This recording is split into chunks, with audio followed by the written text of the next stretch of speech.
Beautiful for spacious skies, for amber waves of grain, for purple mountain majesties above the fruited plain. America, America, God shed his grace on thee and crowned thy good with brotherhood from sea to shining sea. Uh-oh, guess what day it is? Guess what day it is? Huh? Anybody? Julie, hey, guess what day it is? Oh, come on, I know you can hear me. Mike. What day is it, Mike? Leslie, guess what today is? It's hump day. Woo-hoo!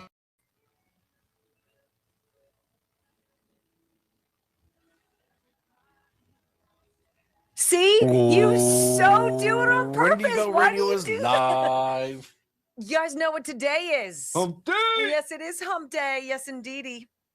I think I break the record for how many clips, bobby pins, combs, and whatnot I could have in my afro here. And guess who had to be So- reminded to turn the button on? Yes, turn on the button. And I'm like, Button. all right, I'm foostering. I'm being a girl. Shut up. Anyway. Hi, everybody. How you doing? It is hump day, middle of the week. Interesting stuff to talk about today. Brock doesn't often say this. But this morning he said, what? What'd you say? He said, I really like this show. I do. He forgets, but we'll remind him. I Hey, do. Magic 8 Ball. Is Brock getting fired? No, we I'm did hit ready. 90K followers. I'm telling you, if you guys haven't started watching the shorts, Please do. please do. That's how we might actually hit 100,000 before July 4th, which would be the 250th birthday. Well, July, yes. Will be the 250th celebration, et cetera, et cetera. We're going to get 100,000. I predict by then, 10,000 to go. You hold the key, and I believe in you. I'm going to Gettysburg for the 4th. I'm wondering if they'll do anything special What do you mean? for the 250. Oh, Gettysburg? Yeah. Oh, my heavens. I would imagine so, right? I have a lot of like bushy hair going on right now. Sorry. So we'll work around it. I wonder if they'll shoot off fireworks. And Oh my gosh. Are you kidding? It's going to be giant. for the first time, it's on a Saturday they're- since we started. They're going to do something phenomenal, I think, on the 4th of July. So what's going on, everybody? How are you? Hello. Hi, Stormy Night. Hi, Mama J4. Who can I talk to over here on the comments side? Hi, Demanda. What's up, A Fusco? Hi, Rusty, retired relic. Hi, Nana Shup. Good to see you, sweetheart. I think we were 6 yesterday. You got to like the Hi, thank God, Darius. we're the editor's pick. And We it's are? one of the small boxes, but Oh. I don't know if they gauge Oh, thanks, KB. thumbnails, but I really Metzler? like the thumbnail this morning. Yeah, today was pretty slick. Today was, I was thinking about it. What's the title today? And I was like, liar, liar. And I was like, pants for hire. I mean, pants on fire. Oh boy. Mm-hmm. Yes, indeed. So Fauci. Oh, Tony. Listen, I'm going to say this right now. What you and I want is to see perp walks and handcuffs. It ain't happening. Ain't happening. No. But I will take him being destroyed Yes. This as is a win. This is where we learn that disgraced actually matters. Yes. That disgraced moniker actually matters. And that's where we're going to be going with this today. So, hey, Ireland contracting. I'm just going to say it out of the gates. I had a great conversation with Gary this morning. I got to say, all of the people who have hired Ireland contracting, who are like, they're the neatest contractors I've ever had at my house. Agreed 100%. There were tarps all over our property, pieces of shingle and tarp and crap everywhere. Gone. gone. They were fantastic. So tomorrow I think it gets finished because we have rain today. It is amazing, the process. And to watch the Amish installers, the carpenters that these guys are, phenomenal. Ireland Contracting, if you live in Southwestern Land before time and you have a home exterior renovation project, 1-800-NEW-ROOF, IrelandContracting.com. No question. No questions asked, ladies and gentlemen. I can already tell you this is not going to last. All right, I'm getting Take fussy. Tony's retirement checks. At this point, the money's already spent. We're not getting it back. But you know what? Going back in the retrospectroscope, we can absolutely destroy that man's reputation just by telling the truth. Yeah, he has me in a super special slice of fussy today. So I'm reminded that I lost a job, that I was fired because I said to people I was on the fence about what was going on. How many of you were fired? How many of you? Or lost a job? Give me your story. How many of you quit your job because you wouldn't take the vaccine? How many of you? So we can read them later. Give me the comments off of the chat here. I want to see what you say. I want to see what's going on because I'm pissed. Yeah. Yeah.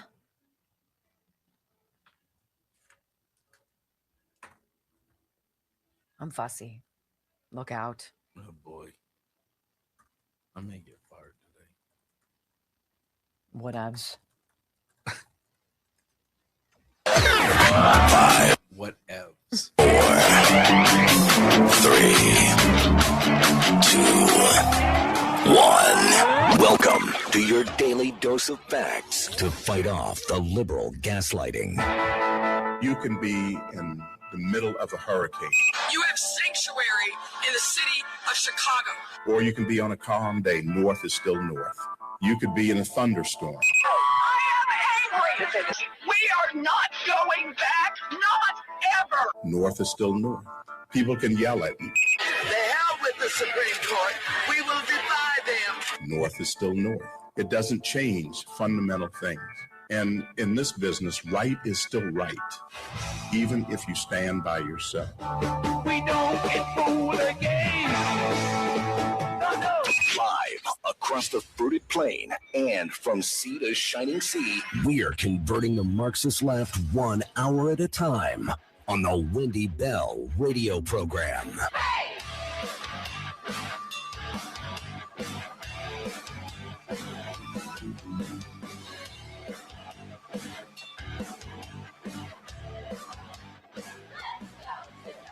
Well, hello, America. Greetings to all of you all across the beautiful fruited plain. Welcome home and happy hump day.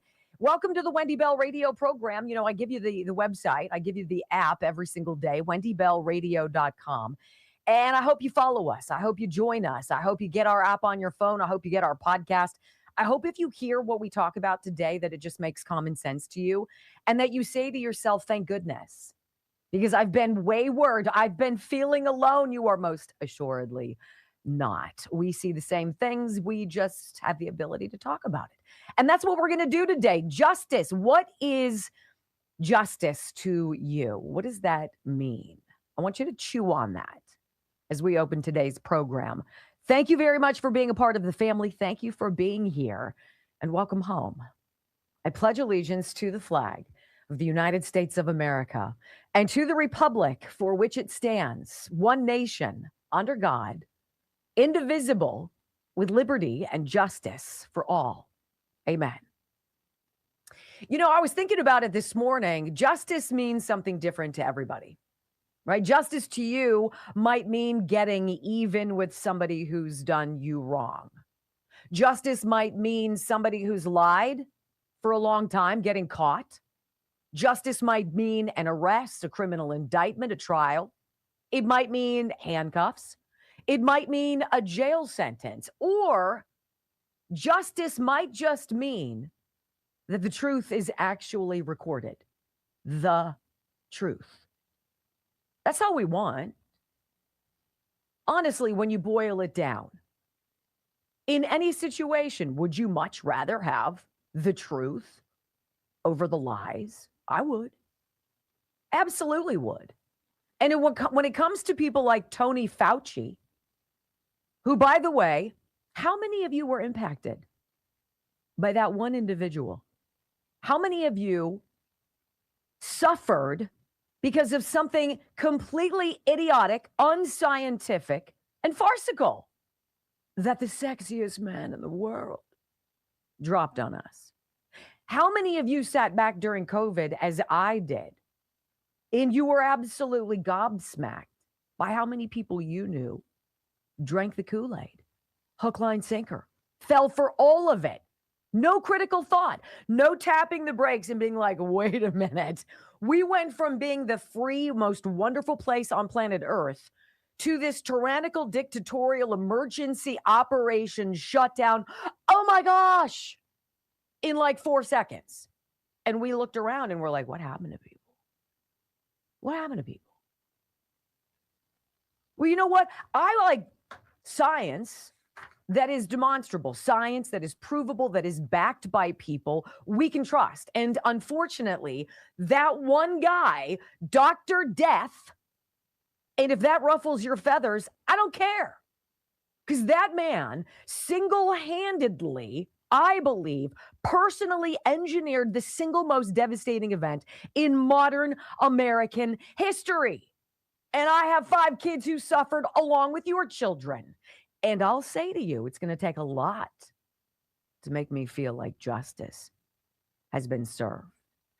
But Tony Fauci is going to get swept up in a very ugly situation here. This indictment of the guy, his henchman, the guy who was his cleaner, his fixer, his email disappearer. Tony Fauci is named in his indictment. Not named, but it most assuredly is his. And the wheels of that sick bus are going to be falling off soon. I just thought we should all remember, as accountability is coming towards us faster and faster. All about Tony Fauci and his lies. He lied about the lab leak. He lied about gain-of-function research, the riskiest kind of research. He lied about his role in it. He lied all about masks. They never worked. He knew they never worked. He lied about it anyway. And then he doubled down on the lies. Double up your masks or put on a wet one. That makes sense. He lied about the 6 feet of social distancing, made that up, lied about it afterwards. Well, we really didn't know what we were doing, so we just kind of made it up. Are you kidding me? He lied about the deaths from COVID. They changed the rules, parameters on how you should report death. So to gin up the numbers, to freak you out, to get you scared, because when you're scared, you're more malleable. You're more trusting of the experts who, by the way, ought not have been trusted. He lied about children being vectors of disease. Oh no, they're going to kill their grandparents. Remember that? That was a news item for about a week. He lied about the natural origins theory. He lied about the vaccine, what it could do. He lied that it was safe, that it was effective. He lied about pushing for school closures. I didn't do that. Yeah, you did, Tony, and we've got it on audio. He lied about herd immunity and then demonized anybody who thought for themselves. I've already had the virus. Why should I get a vaccine to prevent me from getting the virus I've already gotten? Make sense, Tony, right? He lied about using our taxpayer money to fund that research. He lied about the wet market. And then he held the proverbial gun to the head of other scientists and researchers. As the keeper of the NIH's grant archives, he held the keys to something to the effect of, $12 billion in research, which is scary as stones to begin with. But then he used that influence to force people to get in line with his lies. And they did. How many signed a letter? Oh, like anybody who signs a letter anymore, is lying. Tony Fauci lied that he personally engineered the single most devastating event in modern American history, which he did. He deliberately lied to mislead the world. Look, what happened as a result of the whole COVID pandemic is individual to you and to me. You saw how your family suffered. You saw your children. Maybe you lost a loved one. Maybe you lost precious time. Maybe this entire controversy, which was based on fake data and lies to get us fighting with each other. How many of you lost relationships with people you loved because they believed the lies of a dirty little man? And then the after effect, forcing all of us to get shots most of us didn't want. People in my life, a child of mine and my husband, had that proverbial gun put to their heads. You can't go to school unless you do this. You can't come back to the hospital until you're vaccinated. When the medical community is either too dumb or too corrupt to tell you the truth, Houston, we have a problem. And this mom is pissed. And I've been pissed for 5 years. I got fired from a job for merely saying, doesn't this all seem extraordinarily odd? You and I weren't allowed to ask questions. Blind obedience. That's called tyranny. That's called a dictatorship. That's called living in a place that has lost its way. And it's all going to come out. Now, look, if you've been with me in this program since the beginning, because we took off after I lost my job for sharing my trepidation and common sense. You know the names today. You're going to understand who Peter Daszak is. You'll remember the name Ralph Barrick. You'll recall who Francis Collins was. You'll know who they are. Many of you are coming to this for the first time. We've been on it. There will be justice. It may not be enough ever, and it won't be. It won't mend those relationships. It won't give our children back years of learning. And it won't put back at the dinner table the people that we lost and shouldn't have. And though I don't believe Tony Fauci will ever be walked in handcuffs, they won't find an orange jumpsuit to fit his size, that he'll never spend a day in prison. I do believe that as you get older and you walk into the twilight of your life and you look back at your legacy and you realize that everyone is on to the fraud and the con that you are, and that next to your name in the World Book Encyclopedia forever says disgraced. That's more punishing than jail. Well, Dr. Death, I know you're out there, not with your $1 million a year security detail, because God knows you need to be protected. We know. The world knows. And we will never forget. When we come back on the Wendy Bell radio program, let's talk about what the FBI did yesterday. A little busy over there at the Department of Justice, a little bit.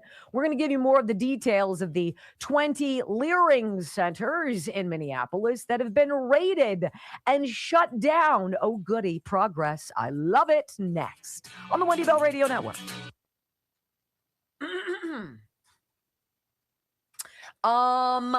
Chef IQ. I got the most wonderful message yesterday from a gentleman about Chef IQ.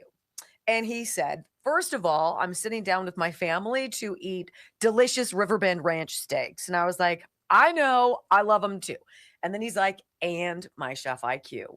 The Chef IQ, which is a meat thermometer on steroids. First of all, it syncs to your phone, right? So once you pair it to your phone, you get the app. Takes 2 seconds to get it onto your device. You open up your Chef IQ and you pair your phone with the thermometer, and it's like, okay, you're connected. And then it walks you through a series of steps. What are you making? Where are you making it? How do you like it? How thick is it? how big is it, what have you, right? And then it does it for you. Put it on the grill, put it in the oven, stick it in your slow cooker, whatever it is. It tells you when it's done, and you're not a slave to the grill. You're not outside baking in the summer sun. You are inside with your guests or your family or the people you love, and you're having a good time. That to me is worth it. Sorry, I'm distracted here. chefiq.com/Wendy, or use my promo code Wendy. I have to go double check. Well, or you could use the or you QR could do that, the code. QR code, which is fantastic. chefiq.com, 30% off. How about that? Look, this is the ultimate gift for mom, for dad, for whomever. If you buy it for mom for Mother's Day, bingo. If you give it to dad for Father's Day, buy it now. If you want to give it to somebody for Christmas, for heaven's sakes, buy it now. 30% off. First of all, the one prong is like $100. And then there's a one that's 2 prongs, so you can do 2 different things simultaneously. And then there's one that has 3, right? You could have something on the stove, something in the oven, something out on the grill, and do all of them simultaneously perfectly. And then everybody's like, you're the best. And you're like, duh. 30% off. chefiq.com. Promo code Wendy. Okay. Sorry. I got lumps all over the place today. You guys, I knew it was just going to be one of those days. Do you ever wake up queasy? I did. I had like queasy tummy all morning long. I was like, bleh. Ask Brock. I was like, I don't feel that well, but I feel much better now that I'm with you. Thank you for that. With me or them? Them. Oh, wow. Well, I mean, it's all right. You're okay too. Oh, wait. We got something really sticking out right here. Hold on, guys.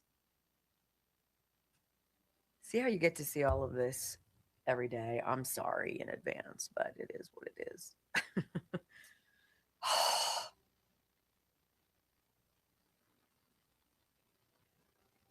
Brock, what's justice for Fauci? I think disgrace. We talked about it this morning. Taking away the sexiest man alive, Yes. and the title, the respect, all of it. The oh my God, I am you're science. so great. Yeah.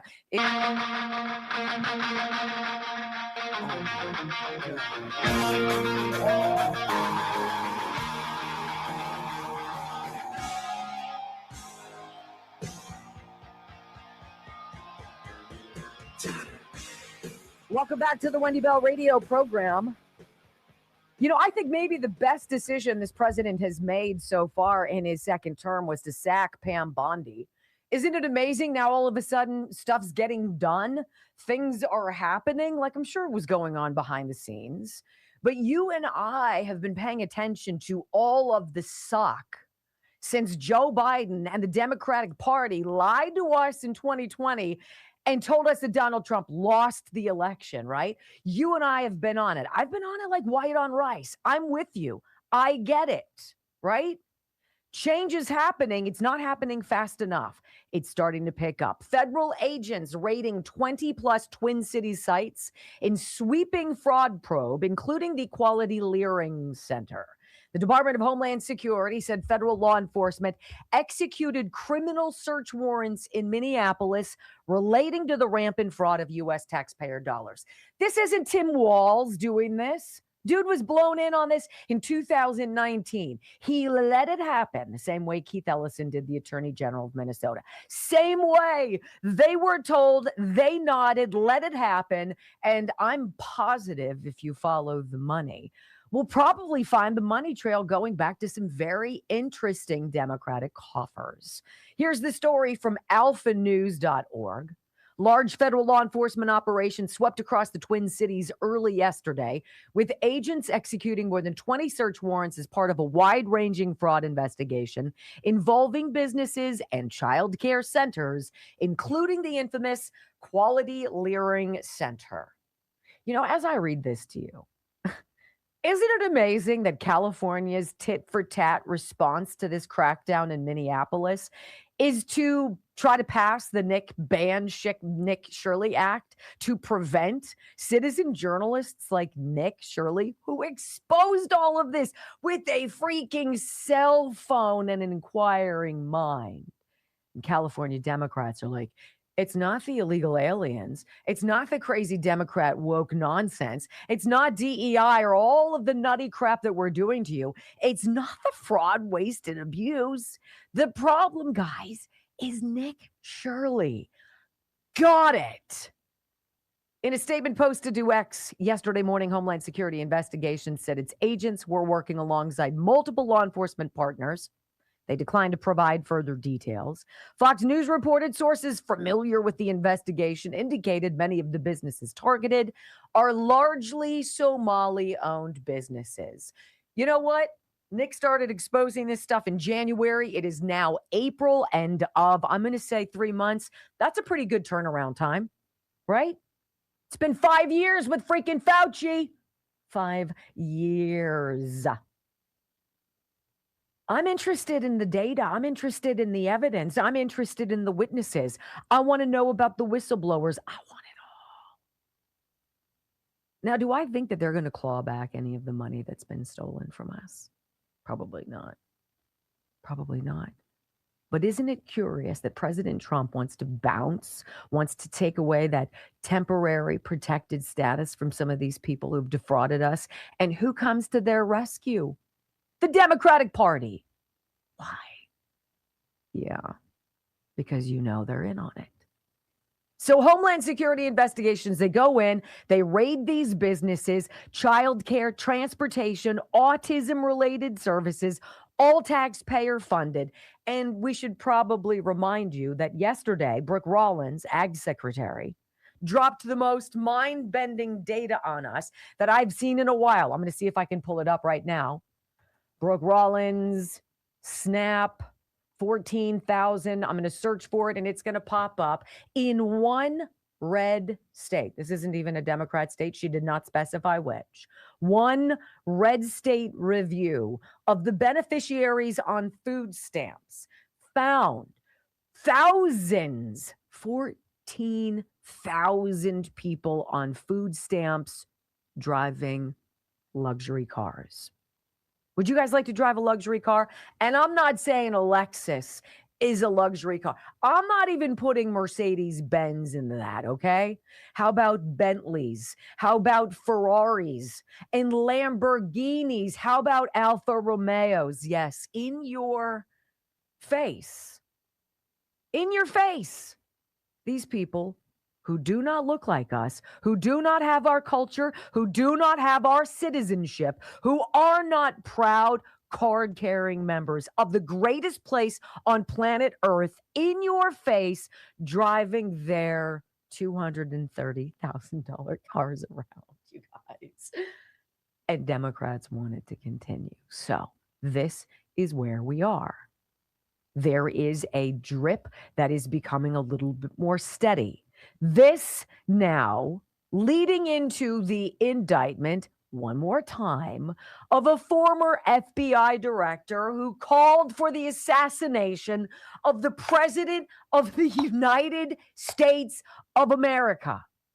Don't tell me that 8647 wasn't exactly what Jim Comey wanted it to be. And now he's going to have to answer some very interesting questions.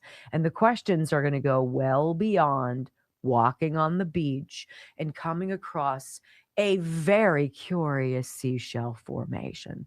It is about the American people saying enough. And I'm going to leave you with this before the commercial break. What the deep state fears the most is left and right, black and white, liberal, conservative, different kinds of people coming together and loving their country. That is what all of this is trying to prevent, ladies and gentlemen. When we come back on the Wendy Bell radio program, when is it okay to threaten the president's life? Asking for a friend. Next. Look what I just sent you. Oh no. Very exciting. Just in, the Florida House has overwhelmingly passed Governor Ron DeSantis's. Read the one before that. Oh, 2 before that. Democrats are melting down over the Supreme Court ruling race-based congressional districts are unconstitutional. Suck it, Virginia. That's what that's all about. That's Louisiana. Oh, that's Louisiana. That's the high court decision. Yeah. That's the one we've been waiting for. Oh my gosh, I didn't read that right. All right, let me see here. That we got to come out with that. That's giant. Okay, so race-based. So then they're also going to scrap Virginia. But Texas is okay. That just came out, and Florida is okay. So right now, you're going to lose the 4 seats that Virginia thought they had added, and you're going to add at least 4 in Texas and at least 4 in Florida. Okay, And they're saying up to 19 and across the South. across the South. Yeah. Do you want that? Yes. CNN trying to. Mm-hmm. Let me grab it. Thank you. Let me see it. Okay. All right. Breaking news, guys. All right, let me talk to you. Let me talk to you for a minute. I've gotten some of the most wonderful comments about tulip blooms. tulipblooms.shop/Wendy. These are a few of the products that are in my bag of favorite things at Tulip Blooms. This is the velour massaging oil. This is the castor blend serum. These are both in the soothing tab under tulipblooms.shop/Wendy. I'm going to say to you, if you have dry feet, dry elbows, if your hands, your knuckles get dry, your cuticles peel and they hurt, there are so many wonderful products to choose from at tulipblooms.shop/Wendy. Body butters, soothing essential oils, and the fragrances and the ingredients are purposefully selected by the owners of the company who are extraordinarily adept at fragrance and essential oil blends. Just amazing.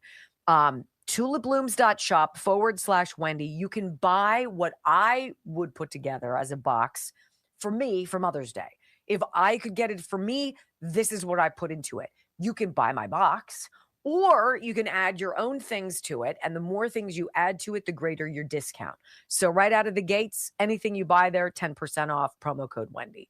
You want to put together a box for your mom, your sister, your daughter, your neighbor, what have you, look there. You can see it. There's a promo. It says, Happy Mother's Day.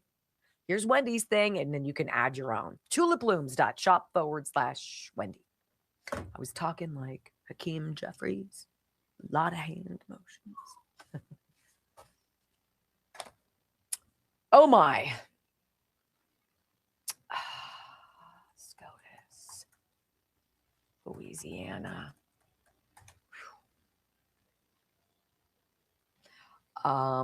Should I read the SCOTUS blog? I did not listen to the CNN. I've not either, so I doubt that they're going to be swearing in it.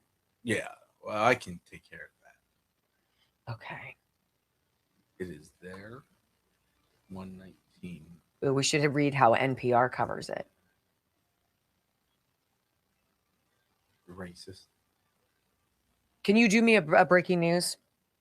An official fake Kelly breaking news? Kelly Pigeon, who, by the way, broke the record in his county for passing or having the largest kidney stone. Apparently. Did he? Yes. Good for him. Yes. He sent me the official certificate celebrating the birth of the girth of that stone. The birth of the girth. And I can't imagine what that feels like. It hurts me. And I've had multiple kids. So He should just rub some dirt on it. yes, I bet you tulip blooms would help with that. Yeah. Don't you think? I do. Kelly, I'm so sorry, but I'm glad you're better. I'm laughing with you. I'm not laughing at all. That's not laughing at all. Well, there goes his excuse. That's so not very friendly of I you. know. That goes his excuse for what? I don't know. Oh. Everything. That's not very friendly. All right. Somehow I got out of. Okay. Look at you guys. How we doing? 90,000 followers. I am so excited, you guys. Thank you for that. If you haven't followed us, It says follow right underneath the video box. All Check you out have our to do is shorts. click it. Yeah. So Michael's been putting up little videos called shorts, and people have been joining there much more than they've been joining watching this show. So that leads me to believe that more and more people are being exposed to the show, which is fantastic. He's going to up the ante. I was texting him. Oh, he said that? Well, I asked, and he's like, yeah, I think we should. Mhm. So I said, go back and find old ones that are relevant. Just Yeah. Yeah. There's so much to clip that we could put up there. You have just as an endless supply of content. All right, so we'll get you this breaking news, guys. This is significant. We'll get you the CNN coverage, and then I'll read NPR. We try to give you both sides, the liberal side, and you guys decide what you know what my side is. I mean,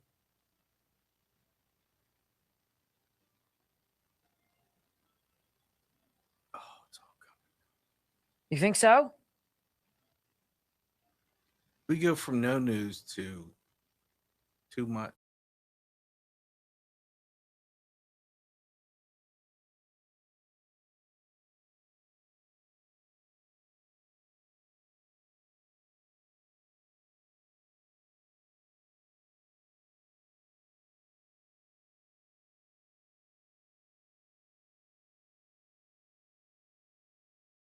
And gentlemen, I got to break in right off the top here. Wendy Bell Radio. Breaking news. That's exactly right. And this is it. This is it. And this is fantastic news for everybody who loves fairness and America and is enjoying being a Republican right about now. Supreme Court calls Louisiana's House map an unconstitutional racial gerrymander. You guys, this could mean a switch for the Republican Party, a gain of 19 House seats as soon as when? Possibly even the midterms. Well, let's find out. This is how NPR is saying it. And then we're going to break in with some CNN, how they broke in with it. U.S. Supreme Court, in a 6-3 decision along partisan lines, ruled that Louisiana's 2024 election map, which created a second majority Black congressional district, was an unconstitutional racial gerrymander. Although the court kept Section 2 of the Voting Rights Act intact, Wednesday's decision, this is literally 2 hours ago, I guess, all but guts the landmark law that came out of the civil rights movement and protected the collective voting power of racial minorities when political maps are redrawn. It isn't yet clear how this decision is going to affect November's midterms.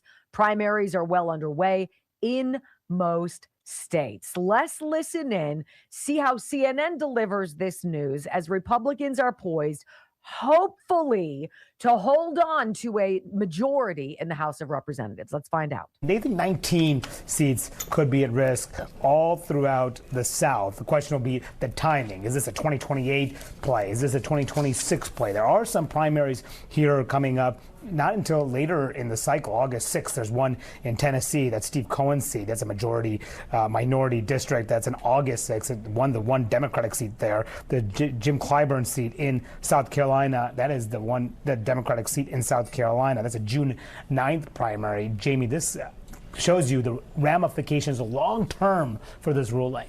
Absolutely. Just think about that number, 19 seats in play. And let's look at this politically. Laura, you talked about confusion going into this race. We're worried about voter suppression.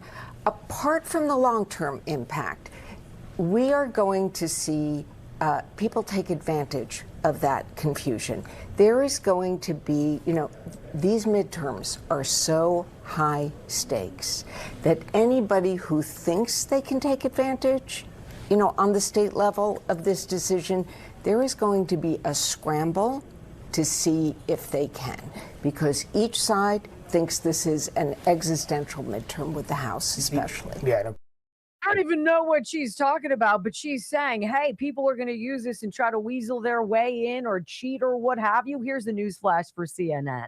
You guys have been cheating for years. I mean, come on. Spare us your death march faces, the somber vibe in that studio at CNN. It's like everybody was like, ugh, it's the worst. Well, or maybe not. What have they promised us? What have the Democrat Party promised us? Did they promise you, we're going to go out and we're going to fight for you? Has a Democrat ever come out to you and said to you, you know what? You pay too much. The taxes are too high. The regulations are ridiculous. Climate change is garbage. The restrictions around COVID were meant to freak you out so we could steal an election. January 6th was a setup to run a smokescreen to cover up that whole mess, right? And we were able to then capitalize, merchandise off the January 6th suffering to create this stupid storyline that Republicans are a threat to democracy, right?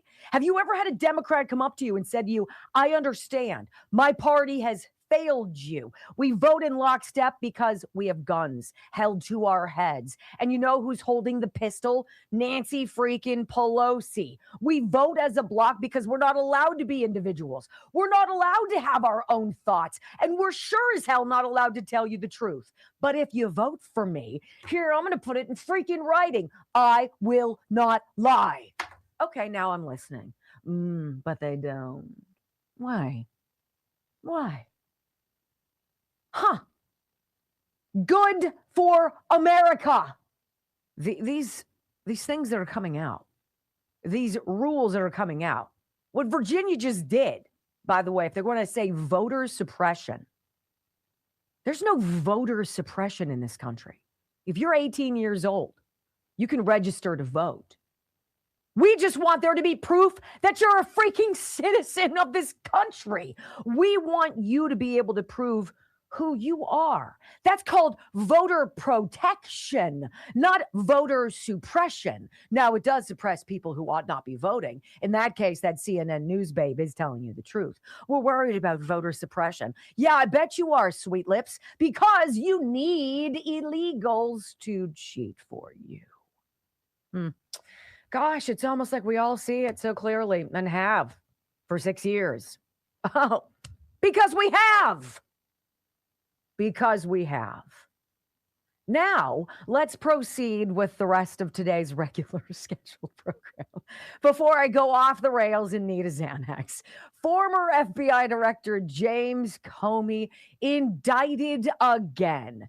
Now, look, I don't believe that they're going to be able to get the guy on creating a seashell formation that was a dog whistle to every wacko lunatic out there, wandering in virtual Siberia because they are a product of the public school system that told them, don't worry about math and English and showing your work, just be a victim and grow up to be an activist, a community organizer like Barack Hussein Obama.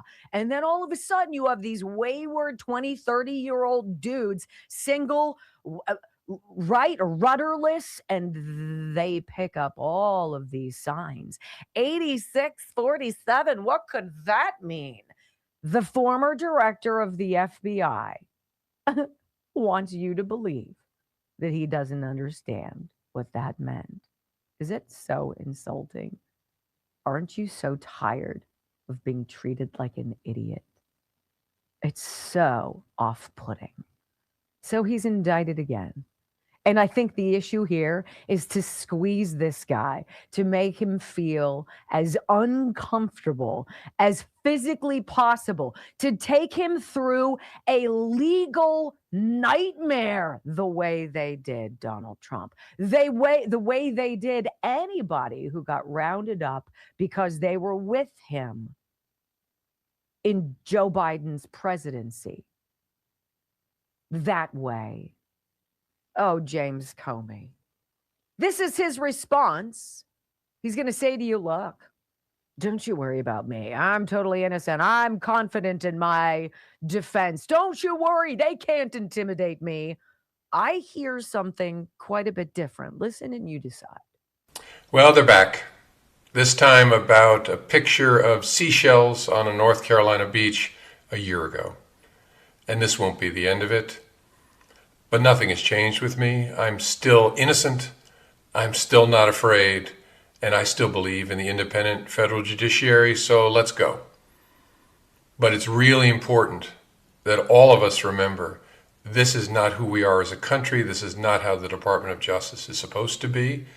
And the good news is we get closer every day to restoring those values. Keep the faith.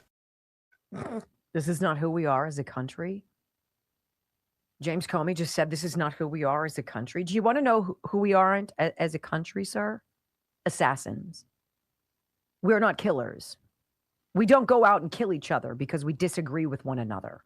We don't go out and put in the sand, as the former director of the Federal Bureau of Investigations assassinate the 47th president. And for him to say, oh, I just stumbled upon it on the beach with my wife.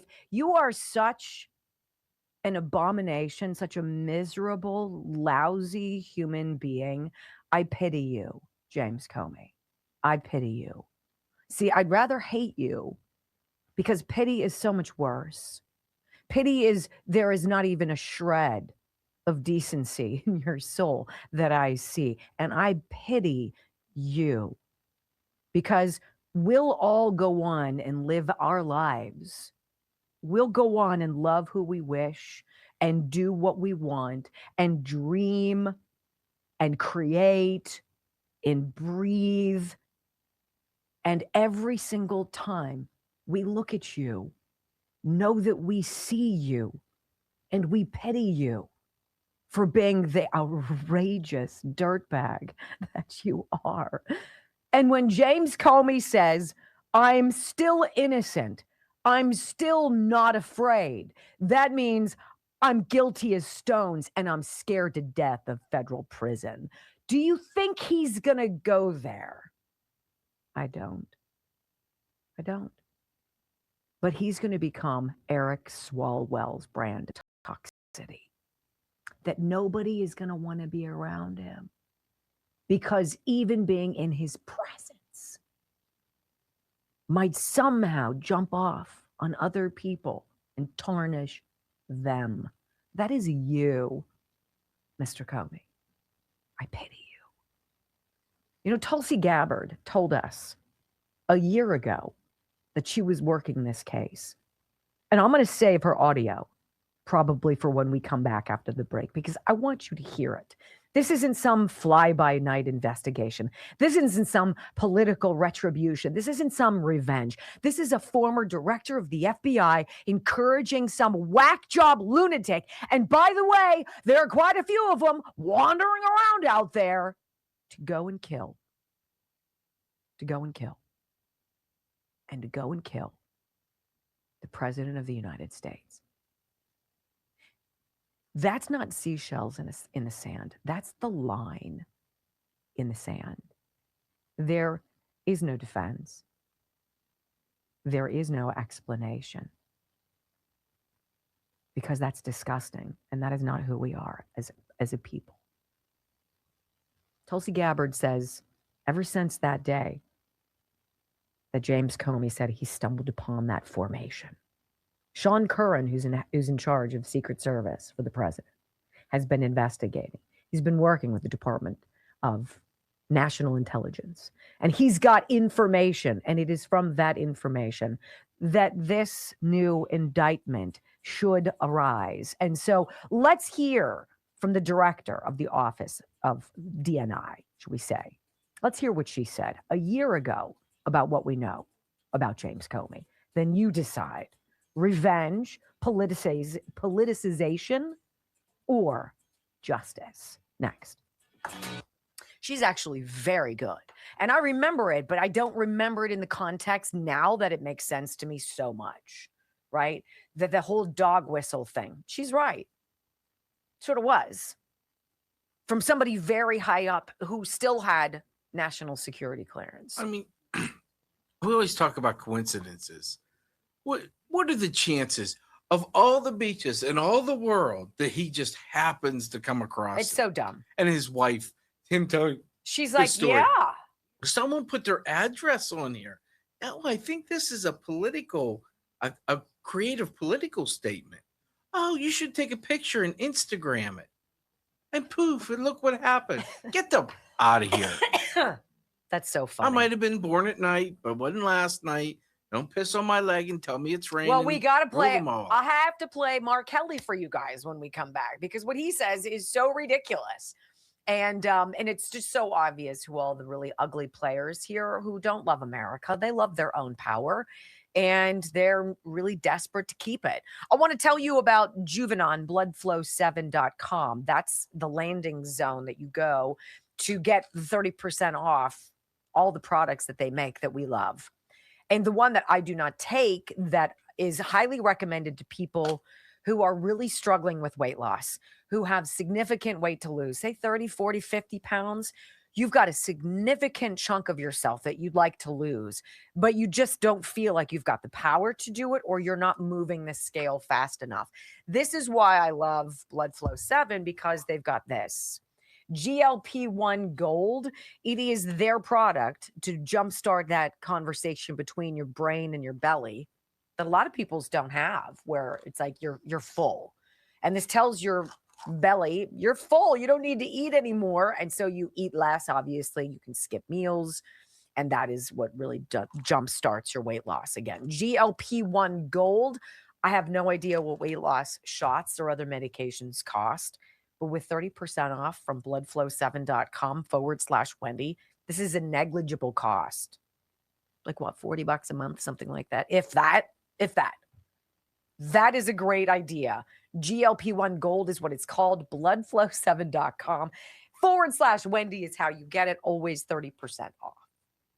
Pretty good deal. Well, pants on fire. Liar, liar. This. Liar, liar.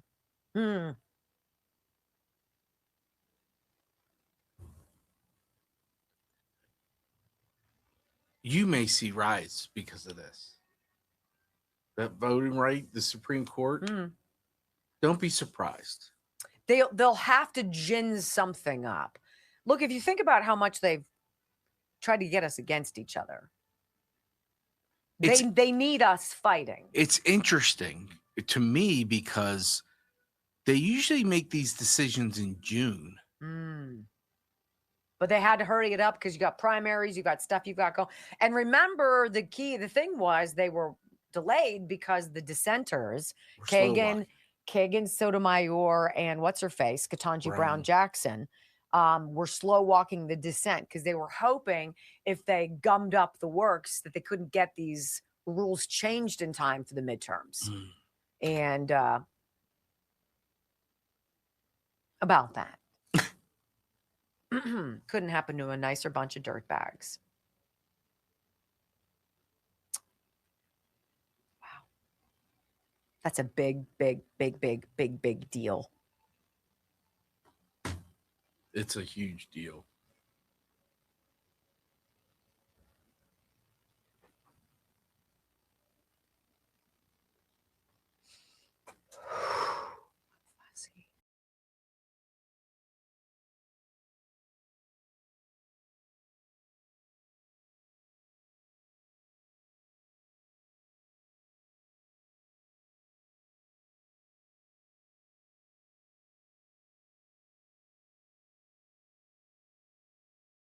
Makers told you the truth? I don't, actually. No, that's a good question.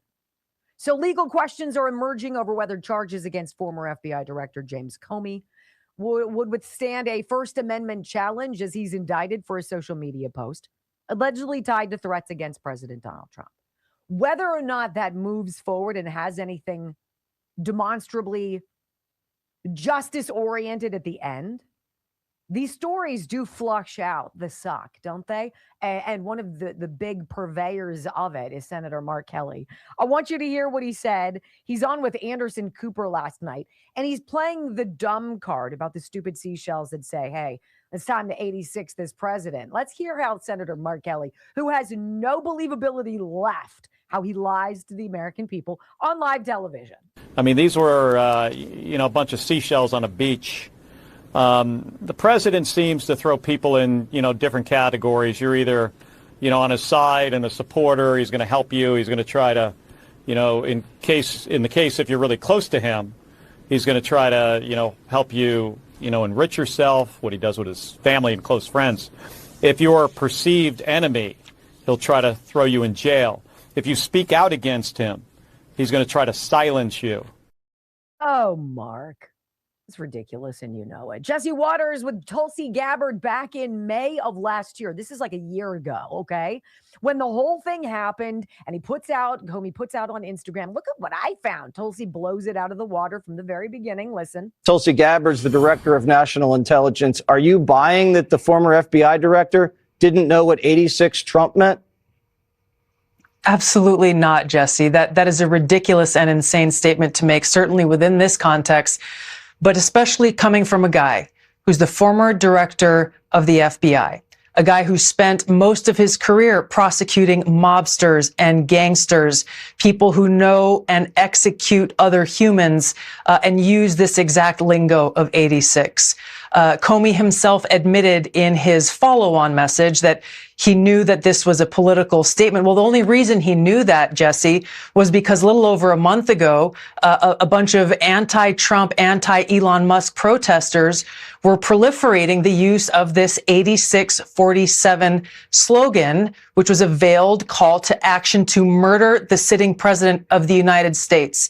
So for Comey to think that we, the American people, are so stupid as to think that he, as a former FBI director, former prosecutor, and someone who clearly pays attention to what's going on, would believe his lie that he didn't know what this actually was calling for?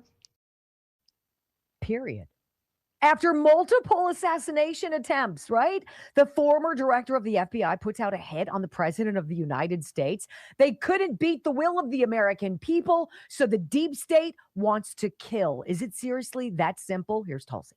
The dangerousness of this, Jesse, cannot be underestimated. When we have 2 assassination attempts on the president's life, when we have people who look to guys like Comey, who've been celebrated by MSNBC and the Democrat elite and CNN as the beacon of integrity, the law and order guy, the guy who would tell the truth no matter what the consequences.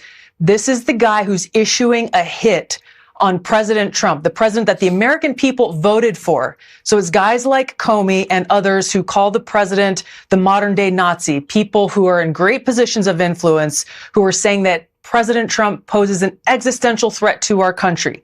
These are people who hate democracy and hate the American people because they cannot stand that the people overwhelmingly chose to elect Donald Trump and send him back to the White House. So they are seeking other means to get their way and to try to remove him from that position.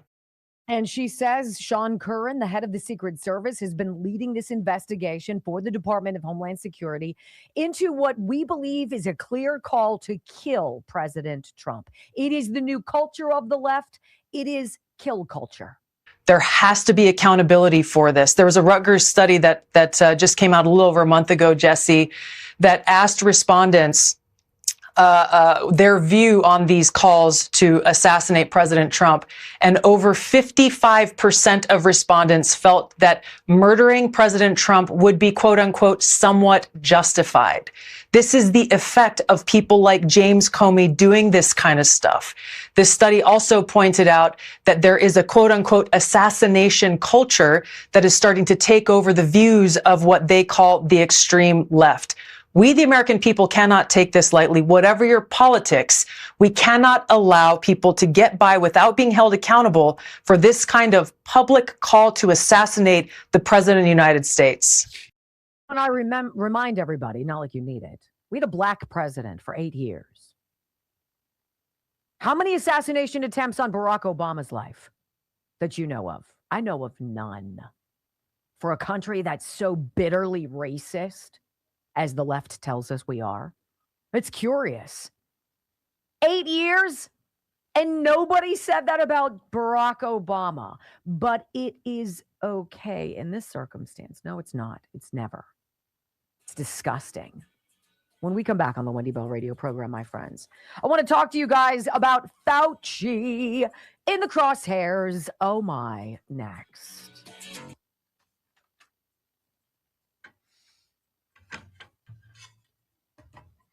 Oh, you got through that. What do you mean? Oh, Tulsi. Yes, I wasn't sure I was going to. All right, we got to try to fix this real fast, guys. So sorry, you got to bear with me. Brock's happy. He can jump in here and talk anytime. This is why he plays Welcome to the Jungle. I have buttons. No, you don't. All right.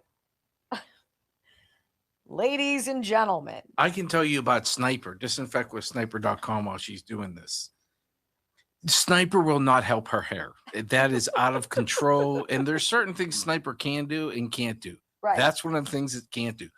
But if your washer's stanky, if your kid's sporting equipment, we're getting to sporting equipment season, is stanky. Yes. I know my baseball season's coming up. My bag's coming up from the basement and getting hosed down with Sniper. Mm-hmm. It kills germs. It kills. I use it on the dog bed. I use it in the bathroom. I use it in the kitchen. on the carpet next to where I sit because of Murphy. Oh, poor Murphy. No, he's smelly sometimes. So Disinfect with sniper.com. Stuff just works. I use it in my cigar room.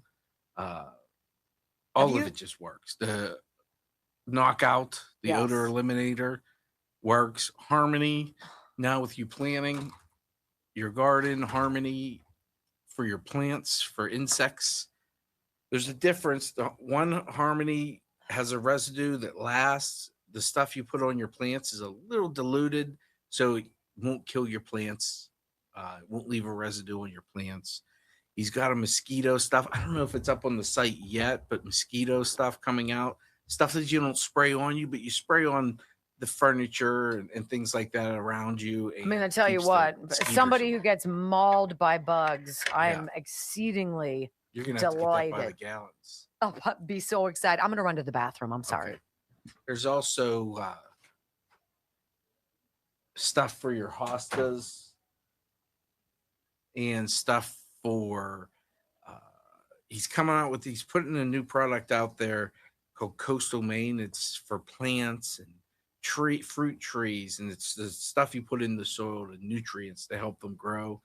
He's super so he and I have breakfast every Saturday, and last breakfast, a half an hour spent talking about specifically this new product that he has coming out with you guys from Coastal Maine. It's for azaleas and roses and your garden, your fruit trees, your trees. So disinfect with sniper.com, disinfect with sniper.com.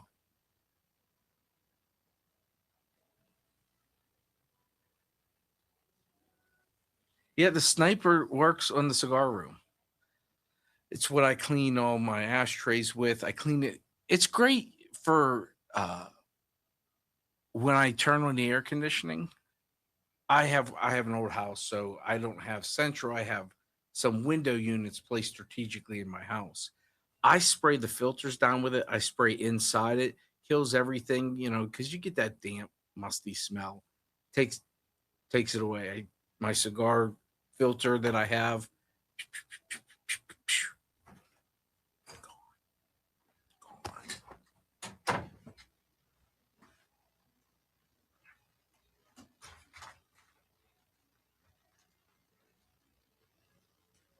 So I know that Michael, my son, pays attention to this show. Obviously, he does the podcast and whatnot. But last night he said to me, he said, "Hey, Mom, do you think I should give that Health Revolution a call?" I'm like, yeah. He had to ask?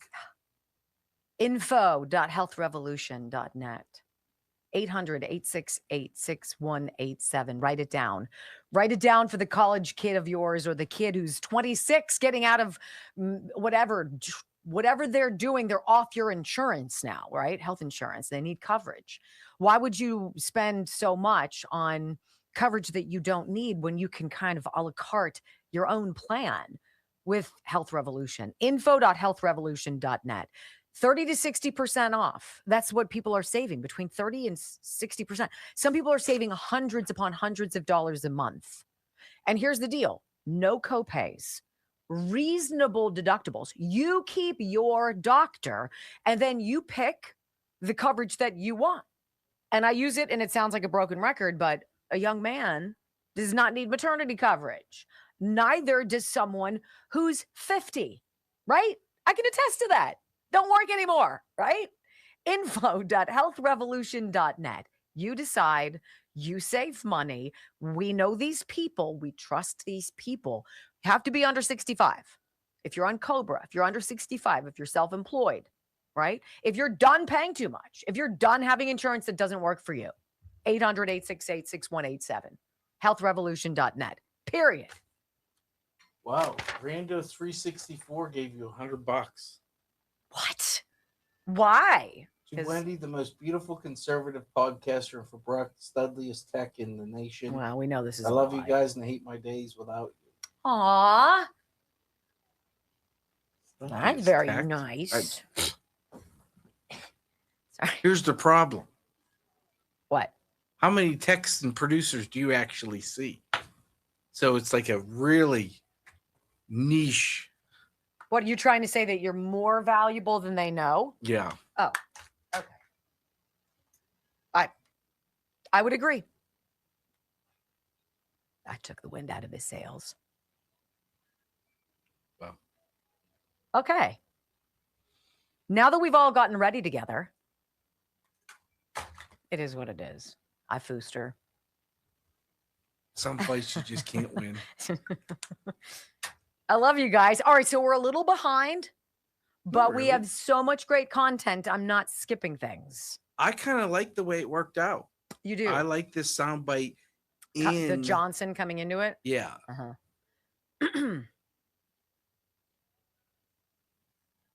I'm telling you what, I love alphanews.com. If you guys are ever, that's Liz Collin. That's her outfit, Alpha News. Very reasonable, believable, factual, reliable stuff. Thank you. All right, hit that thumbs up button. Are we not having a lot of rumbles? Thank you for the $100. That was awful nice.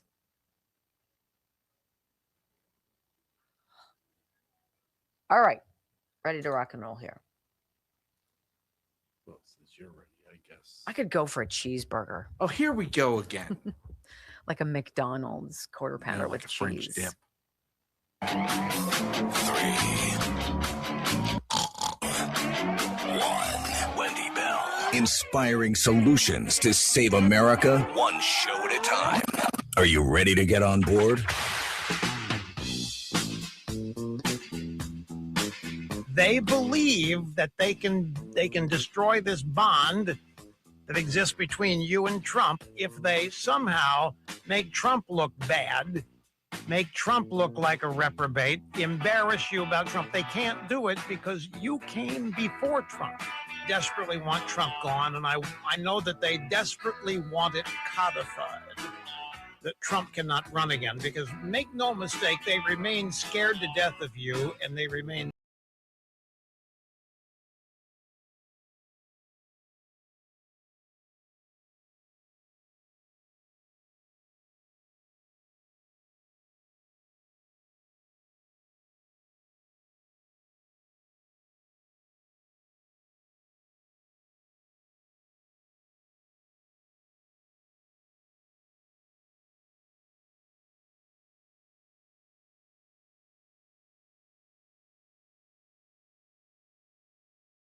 separate you from Make America Great Again. From sea to shining sea, 3 hours of bold truth and excellence. The Wendy Bell Radio Program.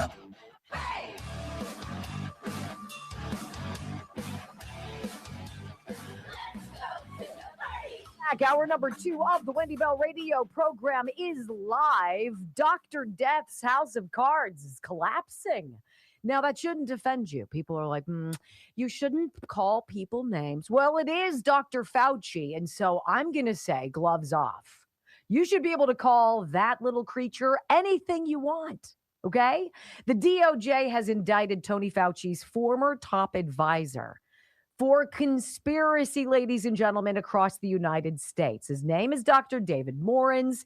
He was, I think you could describe him as Fauci's scrubber. So this is the guy who deleted or concealed federal COVID-related emails, which, by the way, is a felony. And now people are saying, okay, do Fauci next. This is very interesting.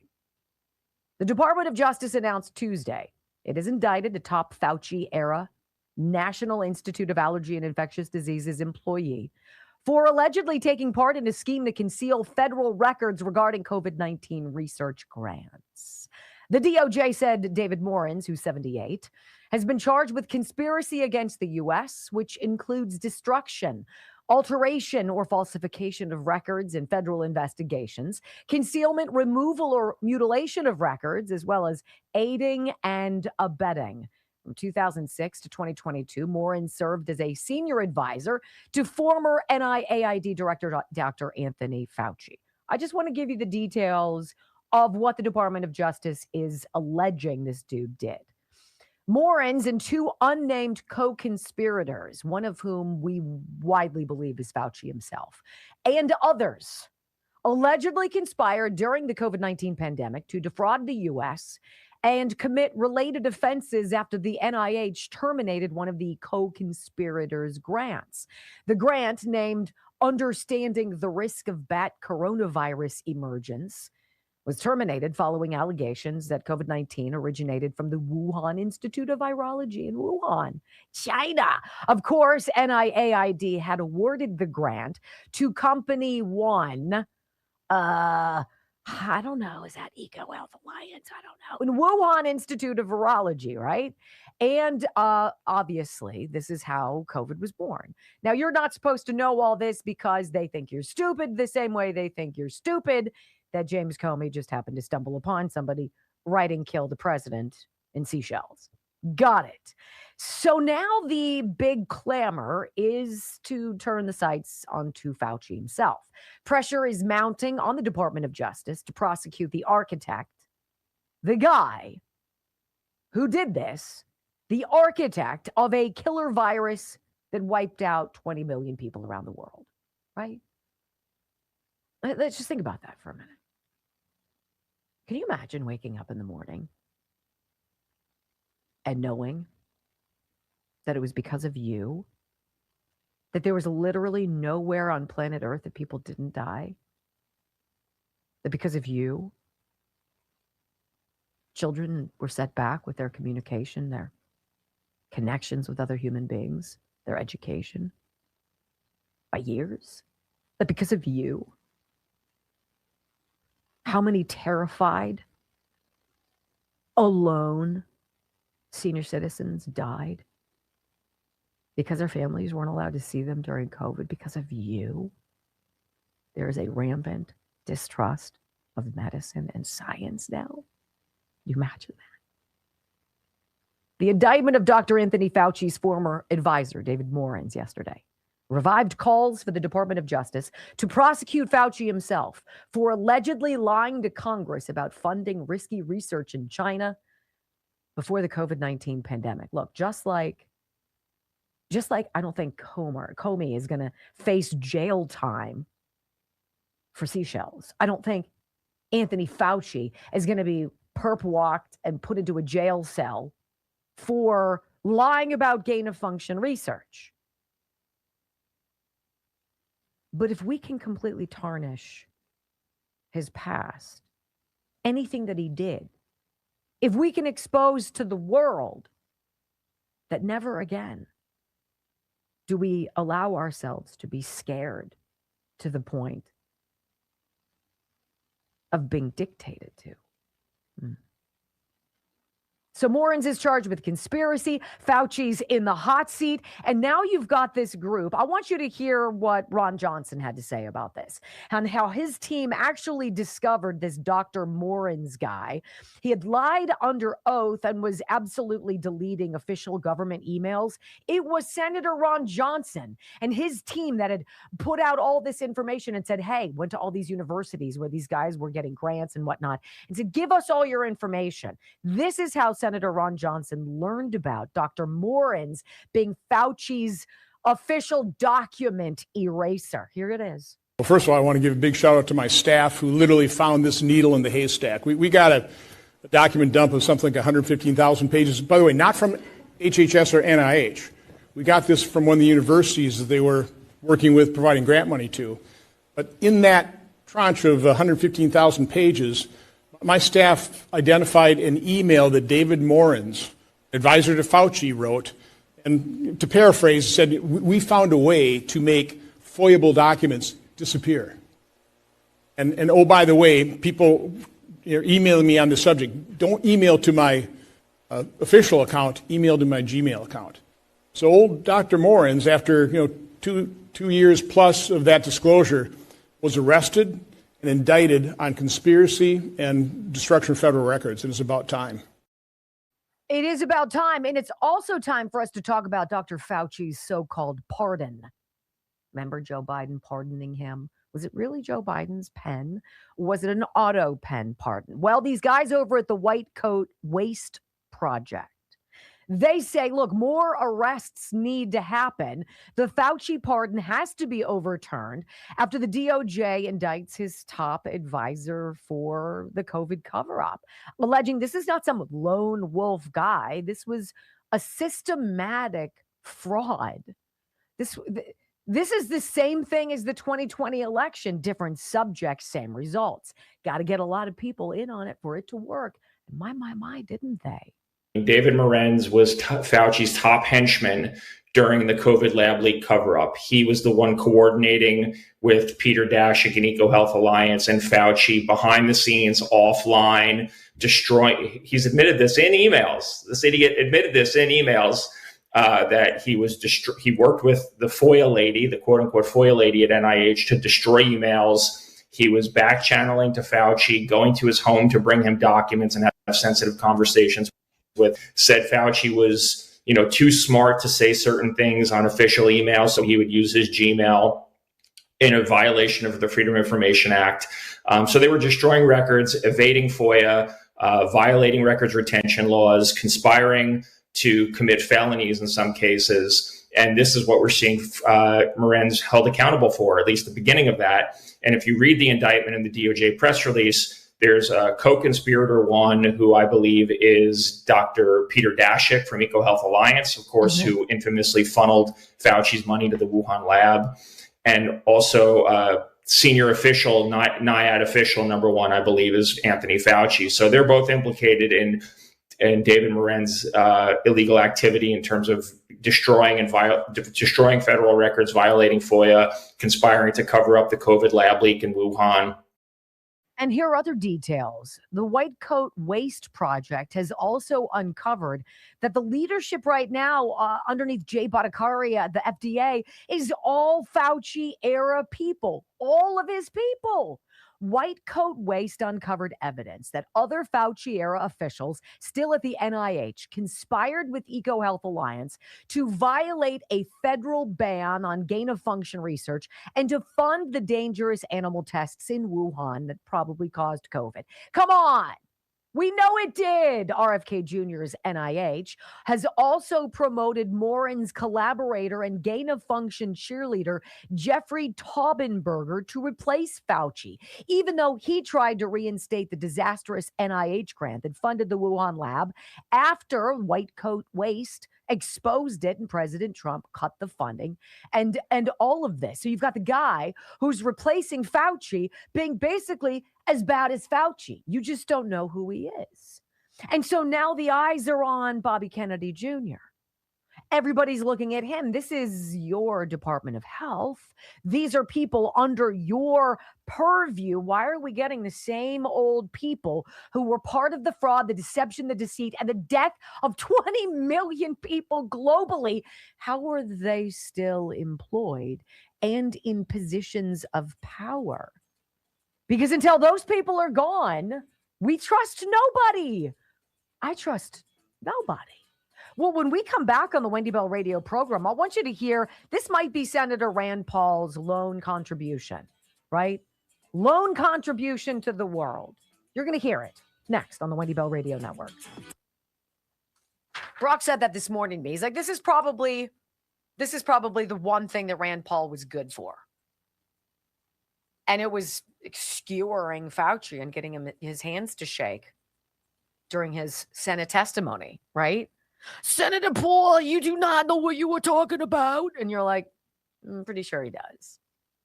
Pretty sure he does, in fact.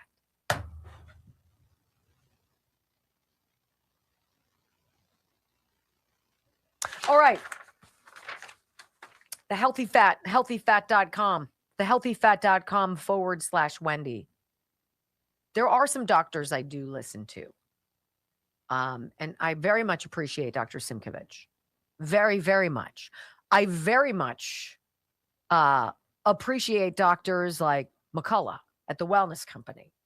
And when doctors like Dr. Stephen Gundry, top of his game, head of a complete hospital system, guy who's innovated, created medical devices, who is a top pediatric cardiothoracic, like heart transplant surgeon. Like, if he comes out and he's like, look, I did something and I lost 70 pounds doing it. Want to try it? What do you say? Yes. Yes and yes.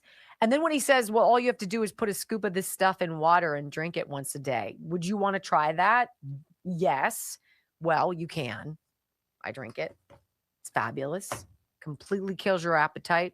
Jump starts. It's got polyphenols, ketones, or what does it say? It's ketones for more energy. This is it.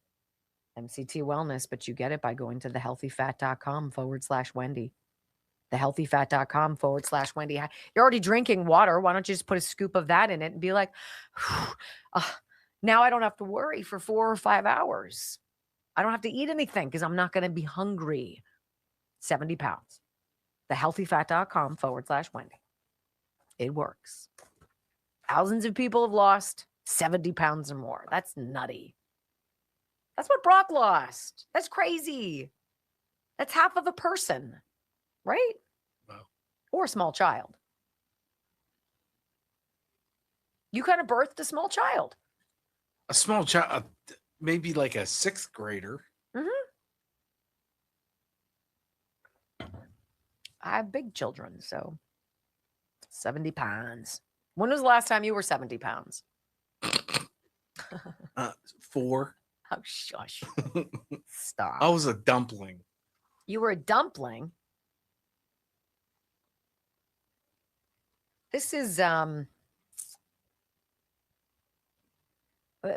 Rand Paul did a good job on this one. I will give him credit. And I want to read this to you.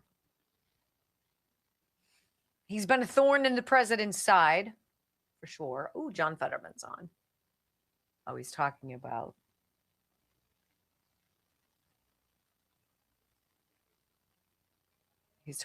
the White House correspondents. I love the people who stand up and look around. What's going on? Got with Secret Service and everybody with their guns out. Some people are like, what happened?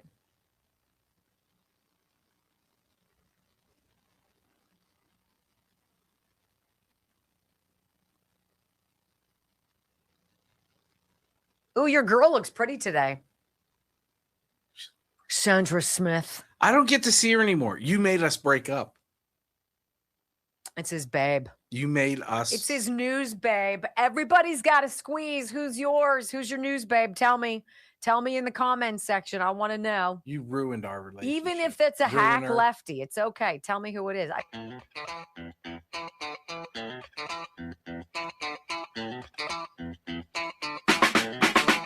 Welcome back to the Wendy Bell radio program.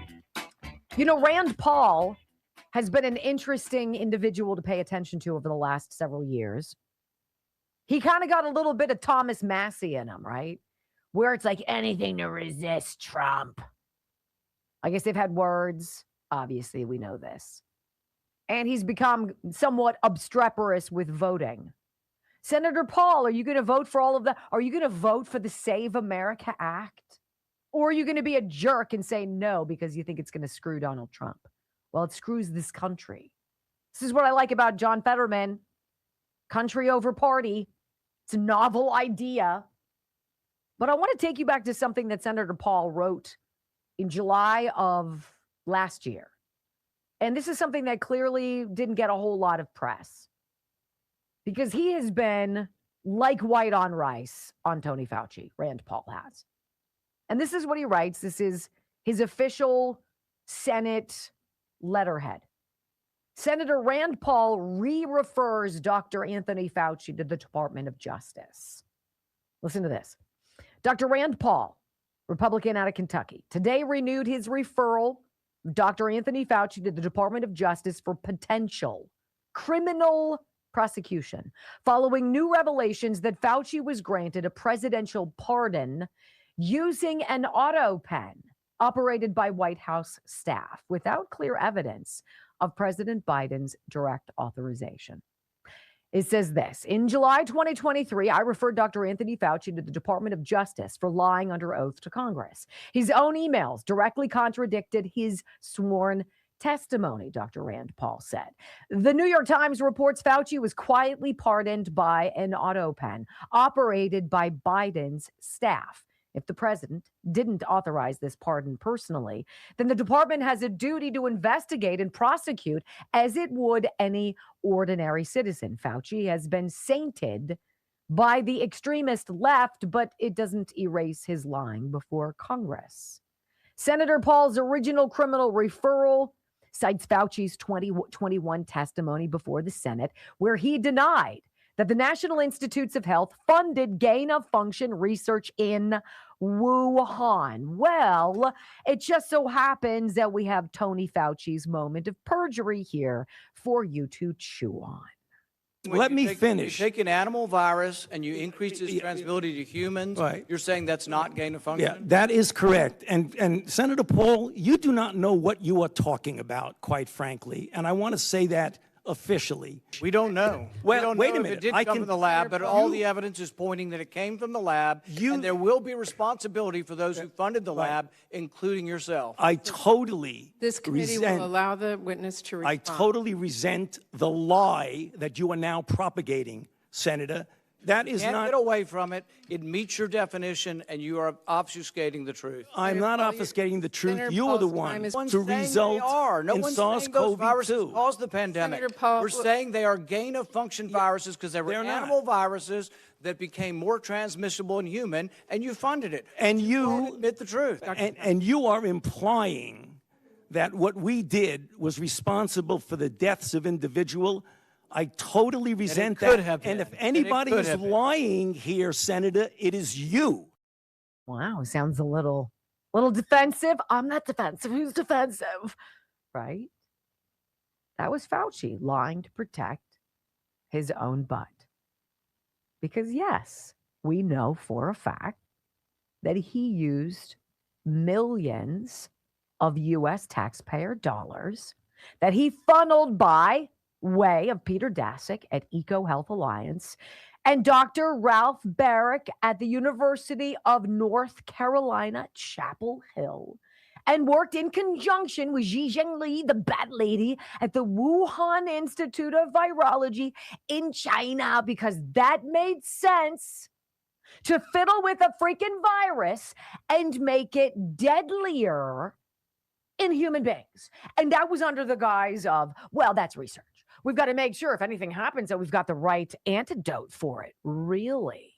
So my question is, was it always about the vaccine? Was it always about pushing a depopulation agent, something that would fundamentally sterilize a very nice chunk of the younger generation and completely transform our country and its views and trust of science and medicine? Was that the point? Was the point to get as many people vaccinated so pharma and others could make money? Is that why the virus was what? I don't know. It was, I forget the word for it. All of the various components of it were patented in the months before it was even released. So how much is that pardon of Tony Fauci airtight and rock solid?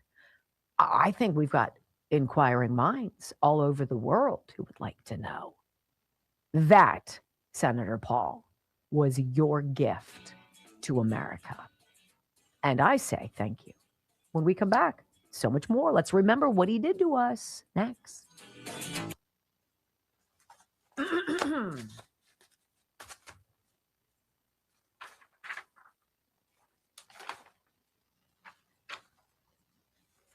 All right, so I want to tell you, women, men too, but particularly women, osteoporosis as we get older, it's a real concern.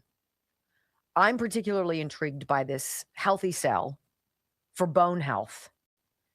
My grandmother on my dad's side, my dad's mom, and my dad also, I don't know what it's called. There's a diagnosis for it. It's where you have like a hump in your back right here, kind of like a hunchback.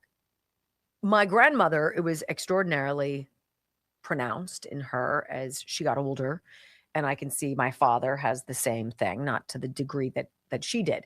But I'm way interested in not having that. And a lot of that is about bone health. And Healthy Cell has a product for bone strength. This is what it is. Women, we start losing bone density gradually at about age 30, but it significantly accelerates during perimenopause and also menopause. So typically 40s into your 50s.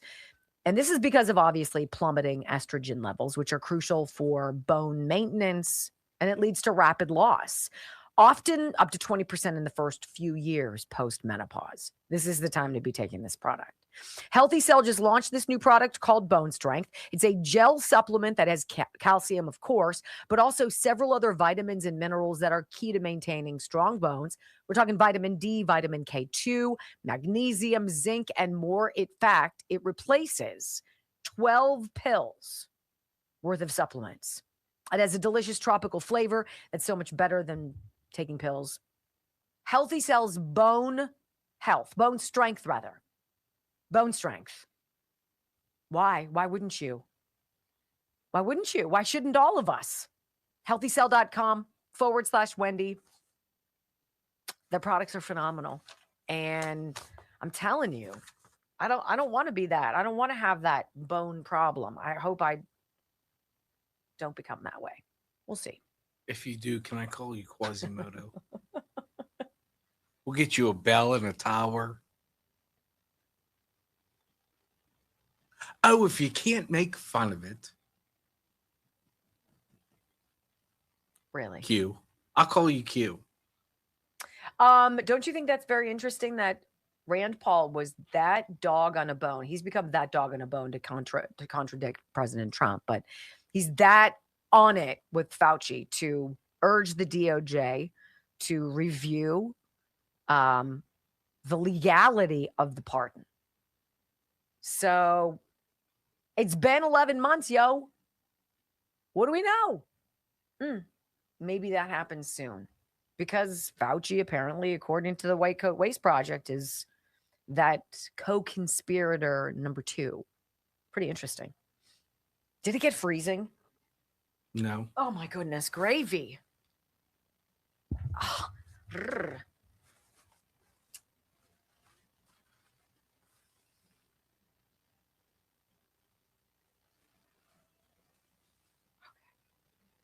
all right.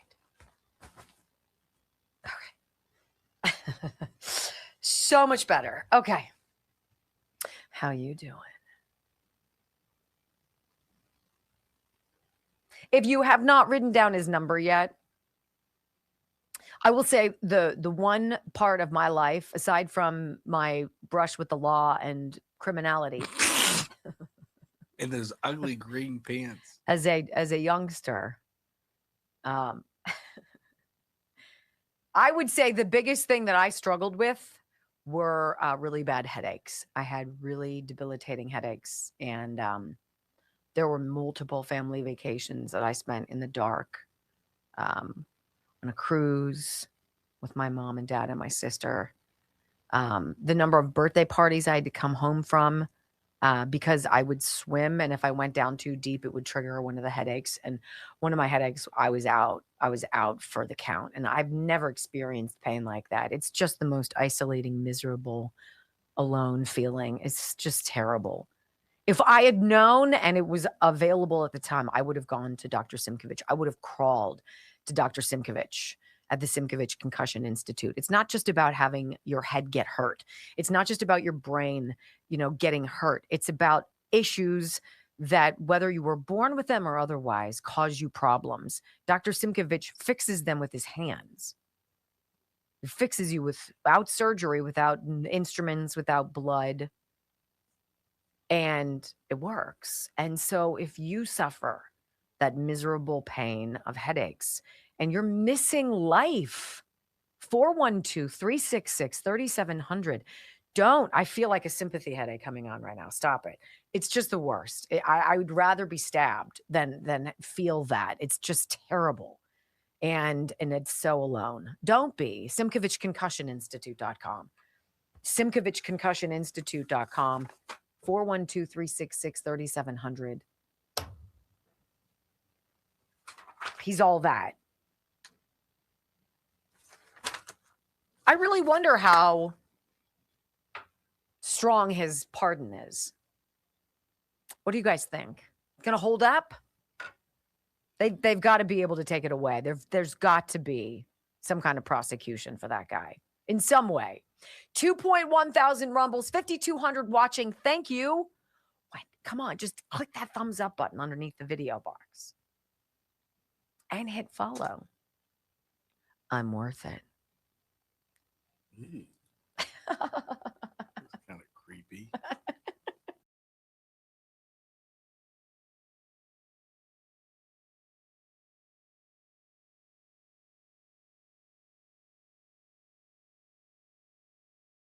I have a lot of admitted anger pent up that I had to compartmentalize during COVID. And I remember my husband, Joe, said to me when we were in the throes of lockdown here in the land before time, it's Pennsylvania, by the way. He said, you know what you should do, Wen? You should go into the basement every single night and do a minute and a half video about the developments in COVID this day. And then at the end of this nightmare, whenever it ends, you're going to have a running tally of everything that happened, and it will be very unusual. I did it for 2 days, and then I couldn't do it anymore. It was so disheartening to know that the Catholic school that my kids go to, my youngest sons at the time were in the 7th and 8th grades, right? That they had to freaking wear masks while they played basketball, and none of the other parents looked around and were like, is this the dumbest thing? Is this the most unsafe, unreasonable request of children? We're going to have you play and exert energy and need oxygen and then have a diaper on your face so you can't get enough, because that makes sense, right? But watch out, don't foul each other. What? It was the dumbest thing I've ever seen. And then reasonable, intelligent, professional men and women, parents of my children's classmates, dutifully sitting there wearing their masks in the stand and glaring at me for not. And you had to pick your battles, didn't you? You had to pick your battles. You needed groceries. And so Trader Joe's was like, stand back here. You can only go in every few minutes. Wear a mask. You needed groceries, you put on the mask, right? But there was that critical time when common sense ought to have kicked in for a lot of people, and it didn't. Like the guy, Brock, you and I remember, the guy in the Jeep, right? Brock and I are going out. With the top down. I don't even think he had doors He on didn't. the Jeep. The doors He were off the didn't. Jeep. It was wide open. And he was wearing a mask by himself. Do you remember we just looked at each other and we're like, Honestly, are you serious? It was that moment where I looked at Brock and he looked at me, and this is what it looked like and sounded like. What the hell is going on? Yeah, this was everywhere. Fauci created this stuff. Fear. That's remarkable to me, how much they use fear to try to get us fighting against each other. Try to choose sides, make you decide which camp you're in, and then put your flag in the sand and be like, oh yeah, I'll fight you. Meanwhile, all we're doing is wanting the same stuff. I just wanted my kids to be able to play basketball and get some energy out and have some social interaction and not die on the court because of it, right? And that was like, oh, too much to ask for. It was ridiculous. Never forget what these people did to you. I'll never forget my friend, whose mom I've known for years, who thought of my children as her grandchildren because she never got any. I remember her dying and going to the Greek Orthodox Church for the funeral, where I had to sit in my car as whatever was going on was inside. And it was just my friend, her brother, and their mom's casket. I mean, honestly, it was barbaric. It was the antithesis of the stuff that matters. And they took that away. They took that away. I will never forget. I will never forgive. I want you to hear this. Uncovered audio shows Anthony Fauci talking about having every major corporation require the jab, require that emergency use authorized experimental gene scrambler, which they swore to us. No, it's safe and effective. Safe and effective. Things that are safe and effective don't kill 1,223 people in one of the initial trial phases, but the COVID jab did, and they didn't tell you about that. Why not? I wonder. Well, is this unearthed audio listening to Anthony Fauci talking about how, well, we'll put the squeeze on corporations. They'll force people to put aside their ideological bull boop and do what we say. This is Georgia Congressman Rich McCormick with Tony Fauci testifying before Congress. This is what, 2022, 2023, I forget. Testifying before Congress that no, in fact, he did not lie about the origins of COVID. And then Congressman McCormick plays the audio of Fauci saying, look, if you make life hard enough on people, they'll abandon their beliefs and they'll succumb to doing whatever we ask. It is diabolical. Listen. In an interview that you gave as part of an audiobook written by Michael Spector, that you believed an institutional should make it hard for people to live their lives so they'd feel pressured to get vaccinated. Could we run the audio clip on that, please? You think can be done about it? I have to say that I don't see a big solution other than some sort of mandatory vaccination. I know federal officials don't like to use that term. Once people feel empowered and protected legally, you are going to have schools, universities, and colleges are going to say, you want to come to this college, buddy? You're going to get vaccinated. Lady, you're going to get vaccinated. Yeah. Big corporations like Amazon and Facebook and all of those others are going to say, you want to work for us, you get vaccinated. And it's been proven that when you make it difficult for people in their lives, they lose their ideological bullshit and they get vaccinated. Crazy. Is it though? Because you're not surprised, are you? That's who he is. That's what this was. In audio soundbite number 2, Congressman McCormick digs into the ideological BS that Fauci was speaking about. Basically, you're a danger to the basic individual liberties we have here in America. And you are a disgrace, doctor. Listen. Are all objections to COVID vaccinations ideological bullshit, Dr. Fauci? No, they're not, and that's not what I was referring to. Well, in reference to making it hard for people to get education, traveling, working, I'd say it very much was in context. And I take great offense to this.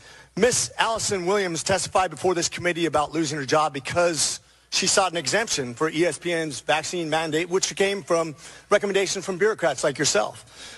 She and her husband were actively working with a fertility expert, a physician, on how to get pregnant, and agreed with the premise that she was young, healthy, wanted to get pregnant, and shouldn't get the vaccination for medical purposes.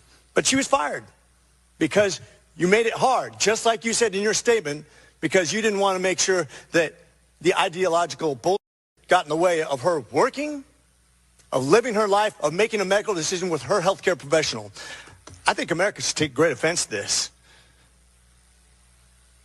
That's exactly what you meant when you said making it hard for people to live without getting a vaccination. You affected people's ability to work, travel, be educated, to actually flourish in American society, to self-determine, as we're all given God-given rights. Shame on you. Shame on you. Fauci sitting there says nothing, but people behind him. As Congressman McCormick is saying this, look what you did.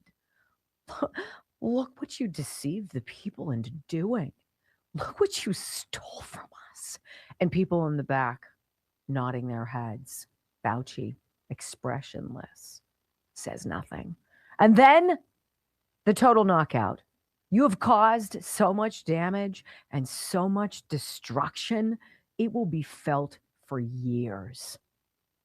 Dr. Fauci, you've become Dr. Fear. Americans do not hate science. I don't hate science. The American people hate having their freedoms taken from them.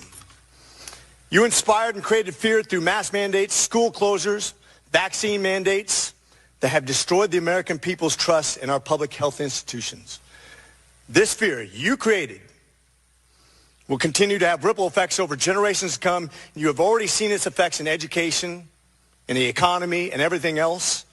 Quite frankly, you said, if you disagree with me, you disagree with science.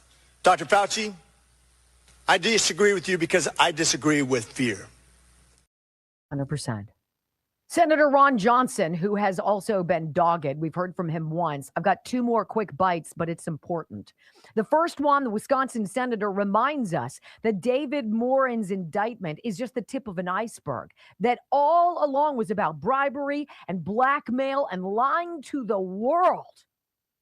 Everybody has to understand, David Morins was an advisor to Anthony Fauci.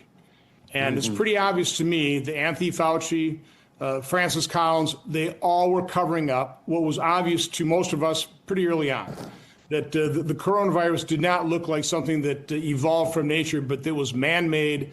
We've got the paper trail of the gain-of-function funding that they provided to Ralph Barrick, at Chapel Hills, and then to Peter Daszak at Eco Health Alliance, transferred to the Wuhan lab. I mean, this was just so obvious. And then when you take a look at the transcripts of the phone call and the tail end of January, early February of 2020, when initially those advisors who very well understood this process thought it was all lab-made, man-made, and then within a couple of days, talking to Anthony Fauci and Francis Collins, they came up with the approximate origin paper that said, oh, there's no way this is man-made. This sprang from nature. Anybody who thinks it's man-made has got to be a conspiracy theorist. Again, to just mislead the public, to lie bold-faced when they knew exactly how this coronavirus was created. You can almost hear his hands shaking, the senator, as he says this about the disgrace who is Dr. Fauci. What I'd like to do is completely expose, the kind of person, the very bad kind of person that Anthony Fauci was. I mean, that needs to be exposed. His record in history has to go down as a very dark and black one. So I don't think you guys, we're not going to get the jail sentences. We're not going to get the splashy, salacious stuff that I'm starving for. I'll take disgrace. I'll take everybody referring to that man as a scumbag. Never again. Never again. When we come back on the Wendy Bell radio program, whatever happened to Eric Swalwell? Right? He disappeared. Ruben Gallego is still trying to run away from him, but it's still not working. Next on the Wendy Bell Radio Network.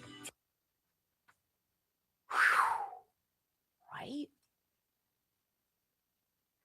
I can't, if I think how I feel just as a mom experiencing it from my kids, Michael called me. He got muscled at Clemson University by some Gestapo broad who was like, you didn't check in for your health visit. And he's like, pal, I have COVID.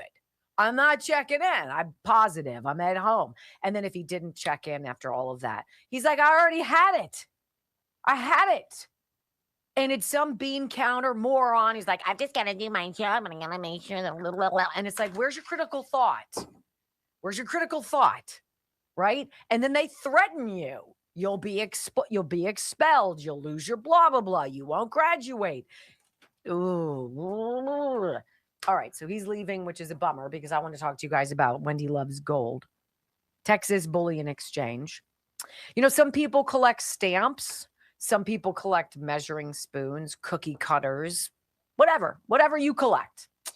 I'd like to be a collector of gold. I'm off to a slow start because it's a little pricey and it's one piece at a time. But I think this is truly one of the more beautiful pieces, and I showed it yesterday. This is the Gold Eagle. It's a 2021 $50 Gold Eagle, which today is worth $5,300. $50 back in the day. Back in the day, whenever that day was. It's just gorgeous, though. This is the one side of it. Let's see if it focuses. This is the Eagle. Come on, baby. Come on.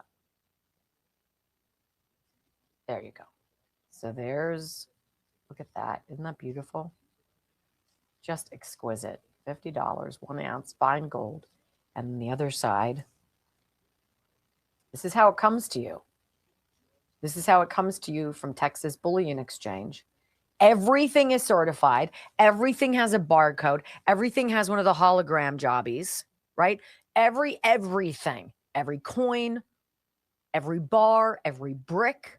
Because there are bricks. You can get a brick. I have a brick of silver. It's pretty heavy. Everything is certified. Everything comes to you from Texas Bullion Exchange with the guarantee, the principal protection program, which is whatever you spend, you'll never lose money if you need to sell your gold or silver back to Texas Bullion Exchange. That you will never sell it back at a loss. Isn't that nice? 855-927-5557. And certain qualifying portfolios qualify for an extra 6% bonus in silver free of charge. How do you figure out if you get that? 855-927-5557. WendyLovesGold.com. It's just, isn't it beautiful? You could melt this down. I would never, though. Thank God it's in the case, so when you get pushed down the stairs. You need a new line, Brock. You need a new way to neutralize me. If you guys have not tried, by the way, the Tulip Soothe Epic Moisture I have here. This is the Tulip Soothe. It's just a wonderful product from Tulip Blooms. And if you have pain or anything, I have it usually right behind my head right here. I get that same pain. Do you? 9 to 3, yeah. From noon to 3? Yeah. Do you get that when you're in the unemployment line? How does it feel then? I'm sure. Does it feel better at that point? Wow. That pain? That aching, nagging pain? That's hurtful. Truthful. That is just straight up hurtful. Look at all these things.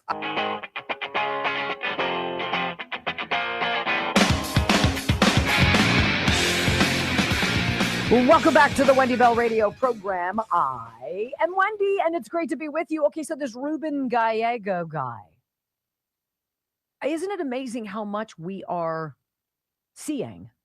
How much is coming out? Whether or not we are upset about the speed with which action is being taken and there are actual consequences and that there's actual justice that we're told exists, but we don't see it ever on the left. We don't see people do things and pay the price and get penalized for it.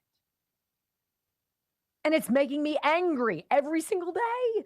Well, this is the sort of stuff that's important. We don't fundamentally change our government unless we can expose how dirty and corrupt it is. And it's dirty and it's corrupt. And makes you ask yourself, what's the only way to ensure that we fix the sinking ship and ensure it never happens again? Do you wholesale eliminate everybody there and just say clean slate? We're going to just start from scratch. I don't know. I don't know what the process is, but for somebody like Senator Ruben Gallego, who was the chair of Eric Swalwell's 2020 presidential run. Remember that? It was like a hot second before they were like, yeah, about that. I don't think so. It's his best friend, self-described best friend, Eric Swalwell, who has now been credibly accused by, 5 women of rape, of drugging them, and then raping them.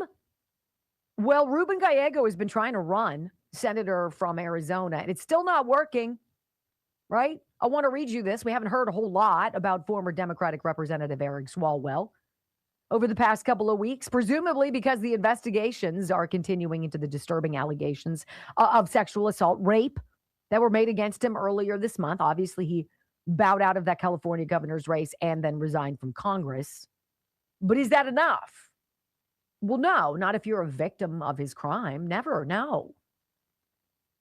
Someone else who we haven't heard much from beyond the canned social media posts is Swalwell's ex-bestie, Senator Ruben Gallego of Arizona, whose well-documented bromance was the stuff of legends in Capitol Hill Democrat political circles. At one point, they were roommates in D.C., going on overseas junkets with their wives, including one to Qatar, where they rode camels without their shirts on, whatever.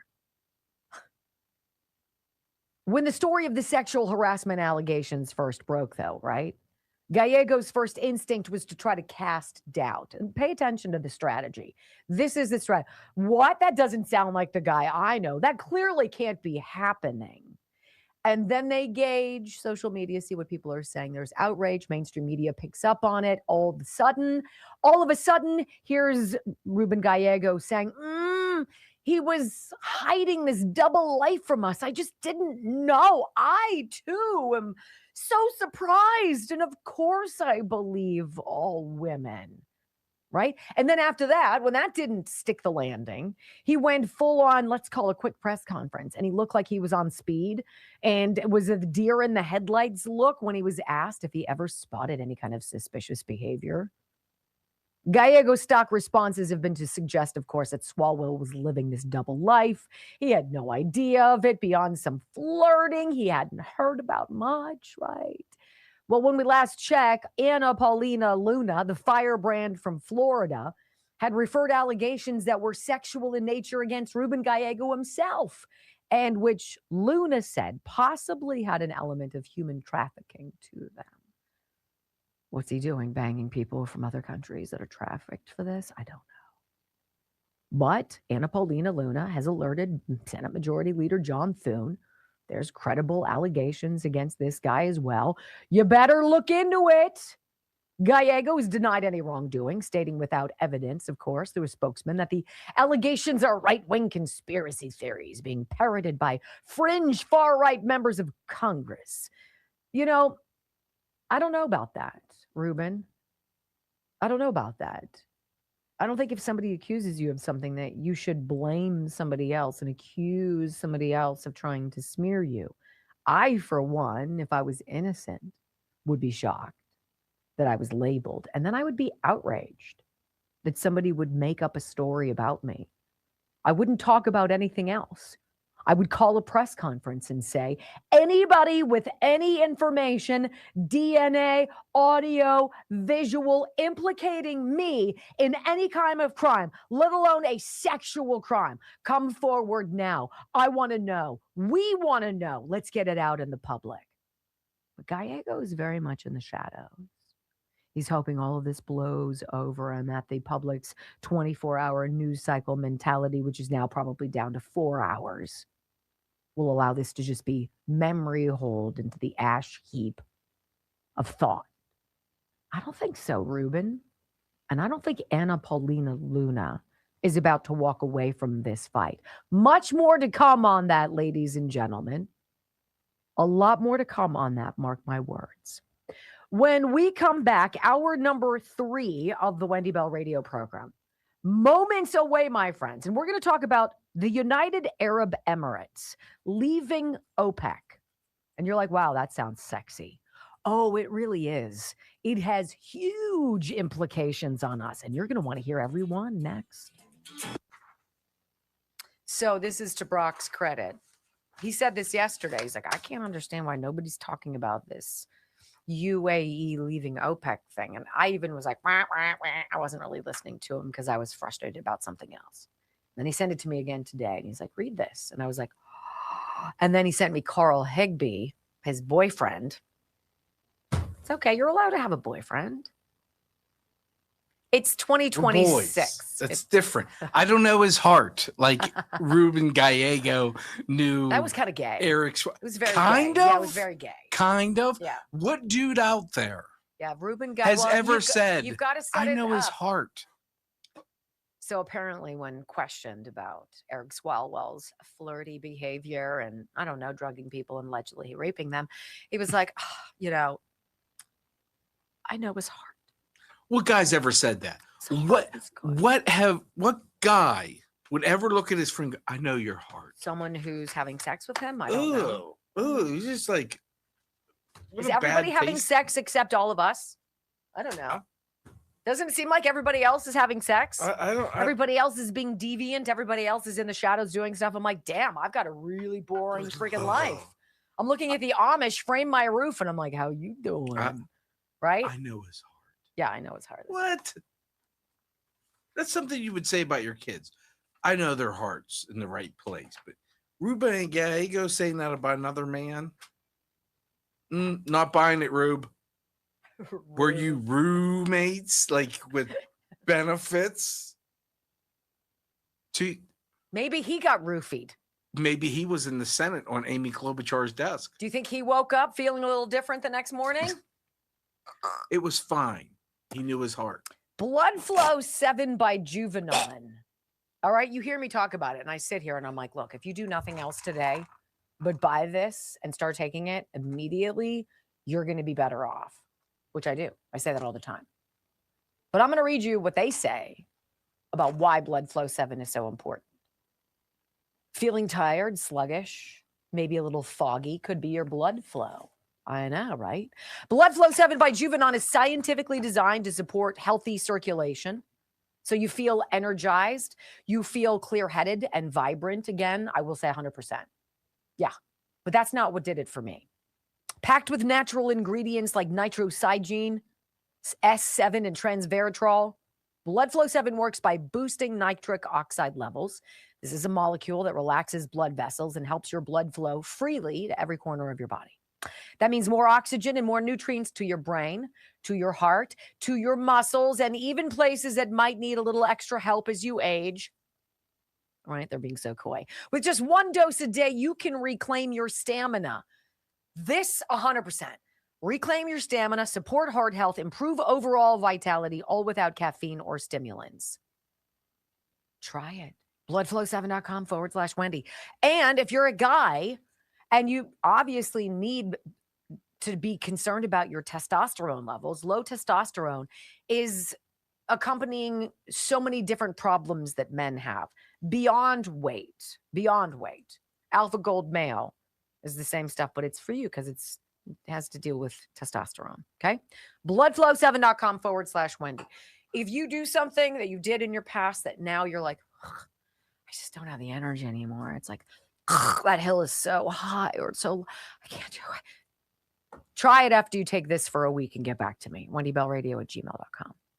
30% off. 30% off. Bloodflow7.com/Wendy.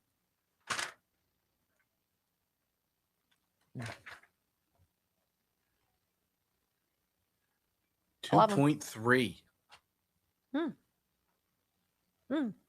Well, if you have not rumbled, we'll not make it, but that's okay. I don't mean to be negative, but I am a realist. All right, I want to see what you guys are talking about out there. Pants on fire. I do admit that was a really stupendous thumbnail.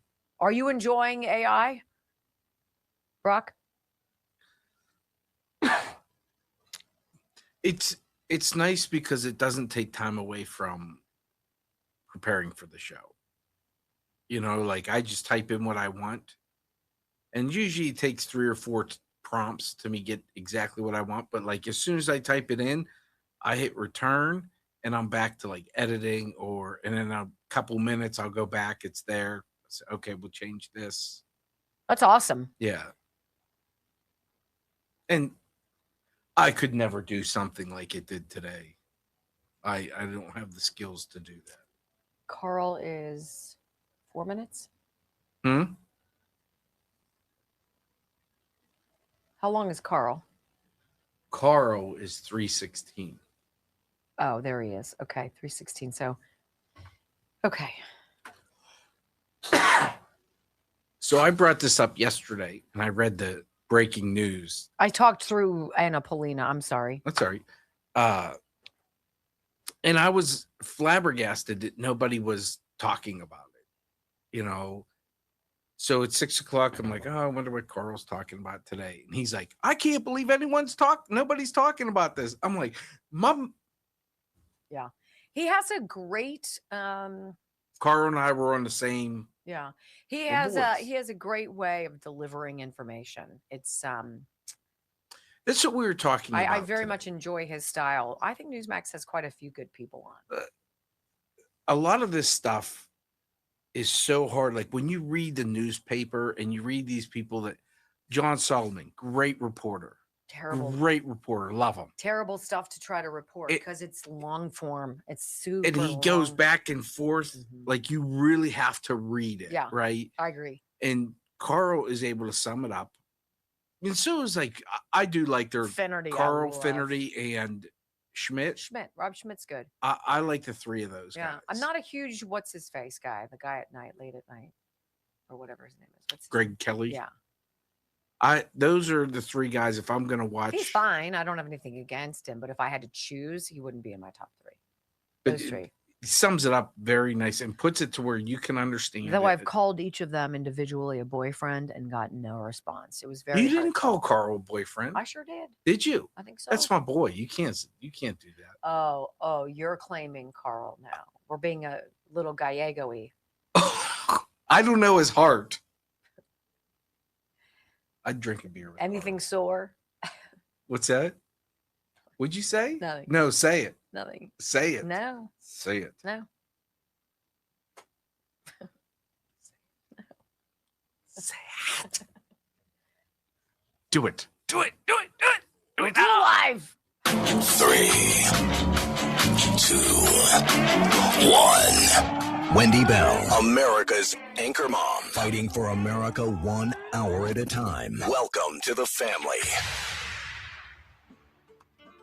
She once hosted a 3-hour show in just 15 minutes. She once intimidated the Electoral College to audit itself. Her monologues are so sharp, they're considered a concealed carry weapon. Fact-checker sites routinely issue her a retraction a week in advance. Even her commercial breaks trend on social media. Her freedom of speech has diplomatic immunity. She doesn't just drain the swamp has to ask for cab fare. Wendy Bell is the most interesting conservative woman on radio. Keep rumbling, my friends. 3 hours of bold truth and excellence. You've just signed up for the WBR Army. Strap in. This is the Wendy Bell radio program.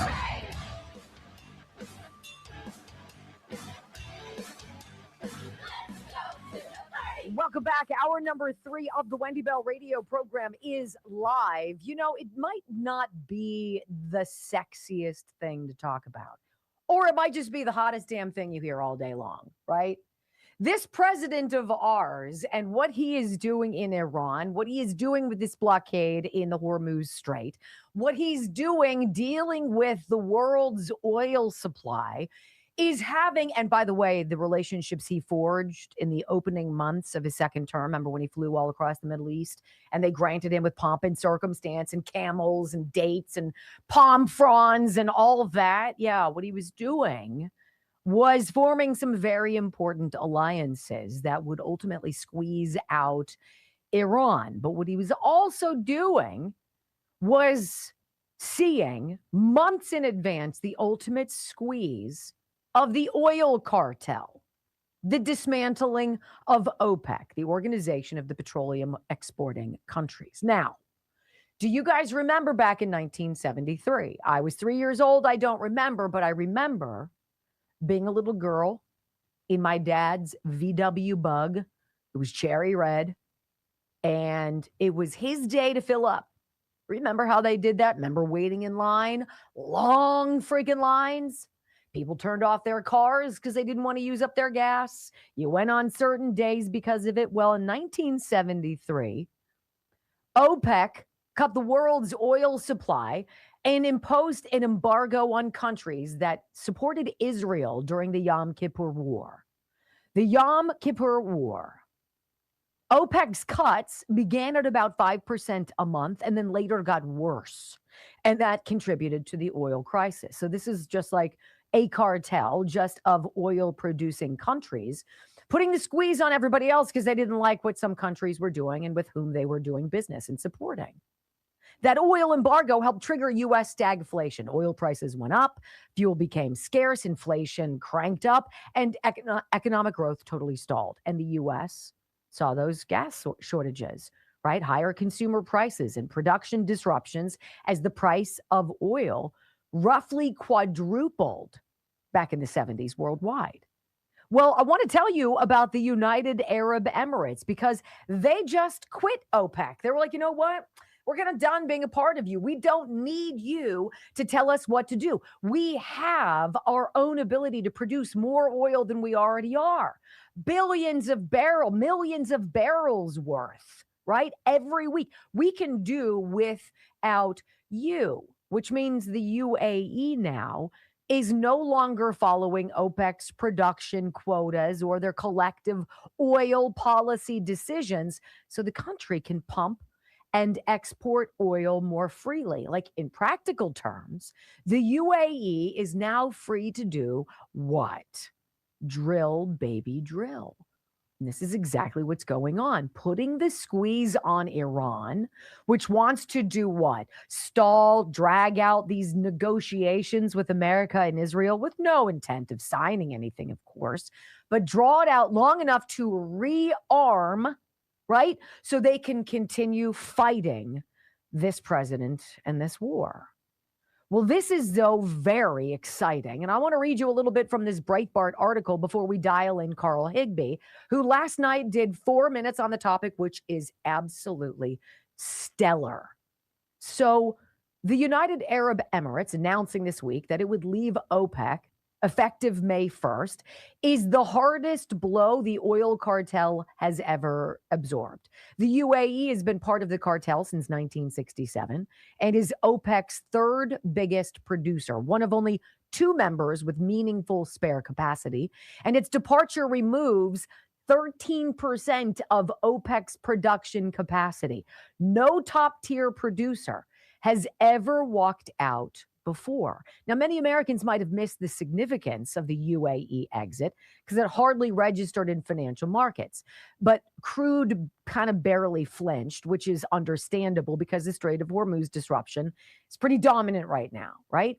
But the immediate implications of the UAE's move is clear enough. They have 4.8 million barrels a day of production capacity, but they were capped by OPEC at roughly 3.4 million barrels. And now, as Carl Higbie from Newsmax very beautifully explains, it's not just Iran feeling the squeeze. It's China. Listen. With OPEC breaking apart, and no doubt this is because some behind-the-scenes talks from the Trump administration, there's no more drilling quotas. Countries can and will pump as much oil as they can to get as much money as they can. You see, the UAE, under OPEC, was only, due to joint agreements and things like that within the organization, was only producing a little over 3 million barrels a day. But they have the capacity to produce 5 million, which they're going to start doing now that they're not constrained by OPEC, which is almost entirely offsetting the Iranian production. They only were producing 3 million barrels total a day. This is why Iran was targeting the UAE with so many strikes and drones during the kickoff of Trump's bombing campaign, because Trump was immediately in touch with the UAE about picking up the oil exports that Iran would not be able to fulfill when the blockade went into place. No, yeah, but the libs said Trump doesn't have a plan. It's actually remarkable. Here's the awesome part. Because the UAE is now ramping up production to compete with them, so will Saudi Arabia, who they've already said they would, who's right now only producing 7.5 million barrels per day, but they have the capacity to produce over 12 million a day. Look, if just those two countries start maxing out their production, which they can do by the end of this year, Iran's oil market is completely irrelevant because the region is now producing more than 3 million more barrels than when Iran was in the game 2 months ago. And here's the best part. All of this oil can be exported from those two countries without the use of the Strait of Hormuz. Here, look, you can see it. The UAE can load outside the strait. Saudi can export to their west coast to the Red Sea or to the south or north or the Suez Canal into the Mediterranean to export to Europe. And Trump can maintain the blockade and literally starve Iran indefinitely. And why is that a good thing other than we don't like them? We also don't like China. And they don't have enough oil to run their country right now, which means they certainly don't have the resources to, I don't know, wage a war against Taiwan, to take their semiconductors away from us or undercut us on production now because it costs them basically $20 a gallon for fuel in China today, which is why China's real estate market has essentially wiped out all of its gains from the last 20. Can you imagine buying a house 20 years ago and it's worth less today than it was then? That's China. So just real quick to recap what Trump just did, America is now the global leader in oil exports. More countries are buying their oil on the dollar. Iran can't export almost any oil through our blockade, a little bit over land, maybe. China's not getting 50% of its previous oil. The biggest oil cartel that manipulated prices has been broken up. And because of this little 45-day hiccup in supply, half of America's domestic political opposition to drilling has now flipped over to the support side because they realize we need it. And, oh, by the way, there's also new massive political support for the new oil refinery that Trump announced months ago that he was criticized for, but now everybody knows we need.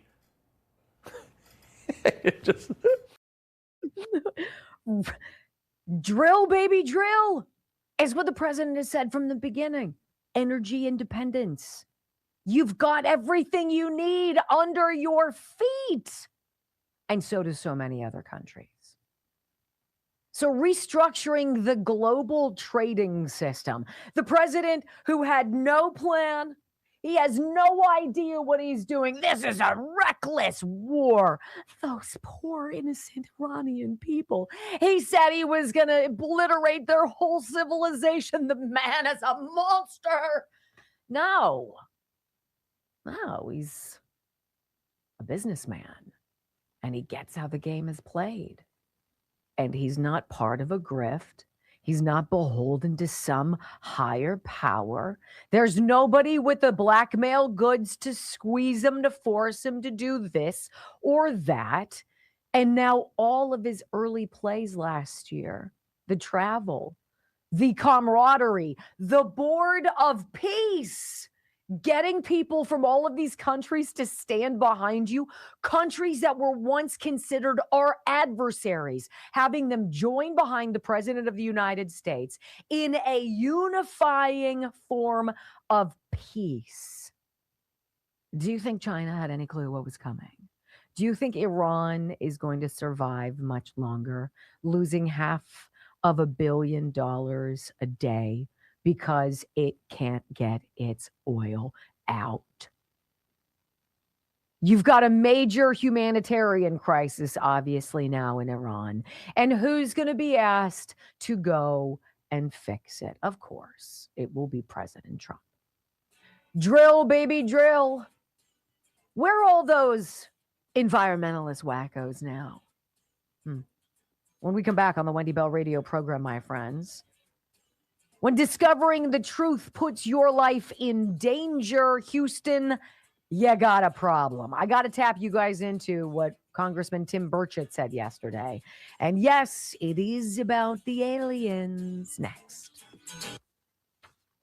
How about the stress that's going to put on NATO? Oh, my gosh. What do you think King Charles was talking to Trump about? Don't hate Keir Starmer too much. he's gone rogue. We don't support him. Well, I don't know. Let's see.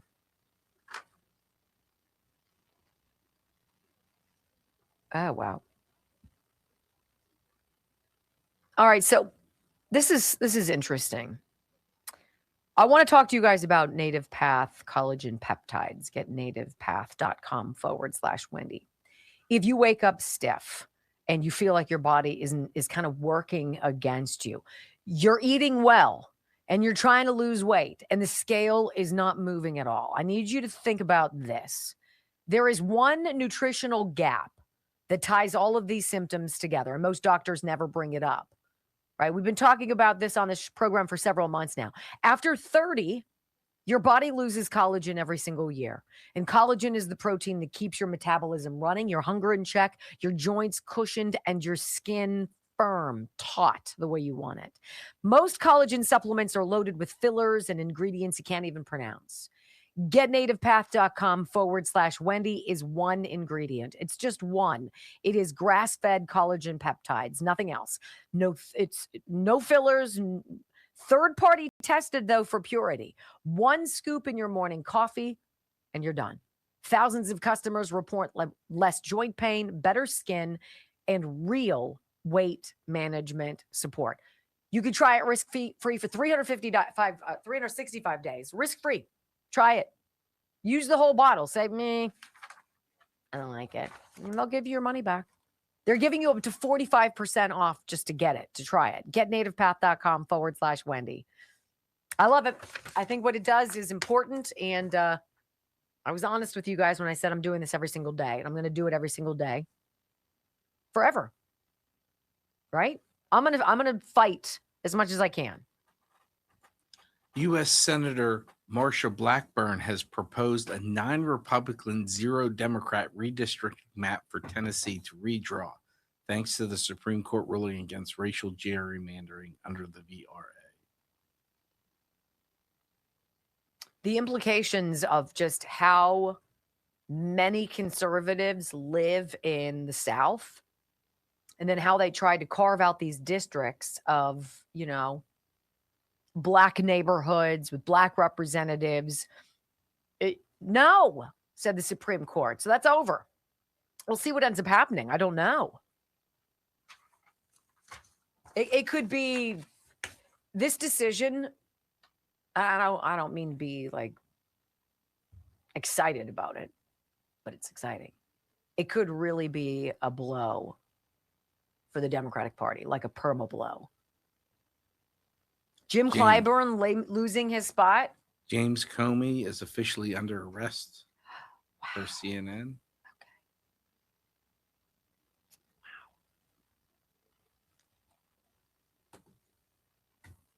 There's so much going on, you guys. I think all these indictments and the DOJ moving as fast as they are, this is why that hit piece came out on Cash Patel last week. About his drinking. Yeah.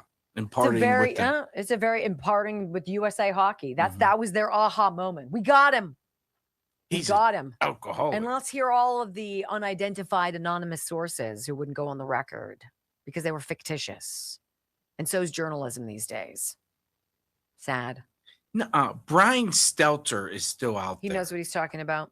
He's a pillar of him and Don Lemon, pillars of the journalistic community.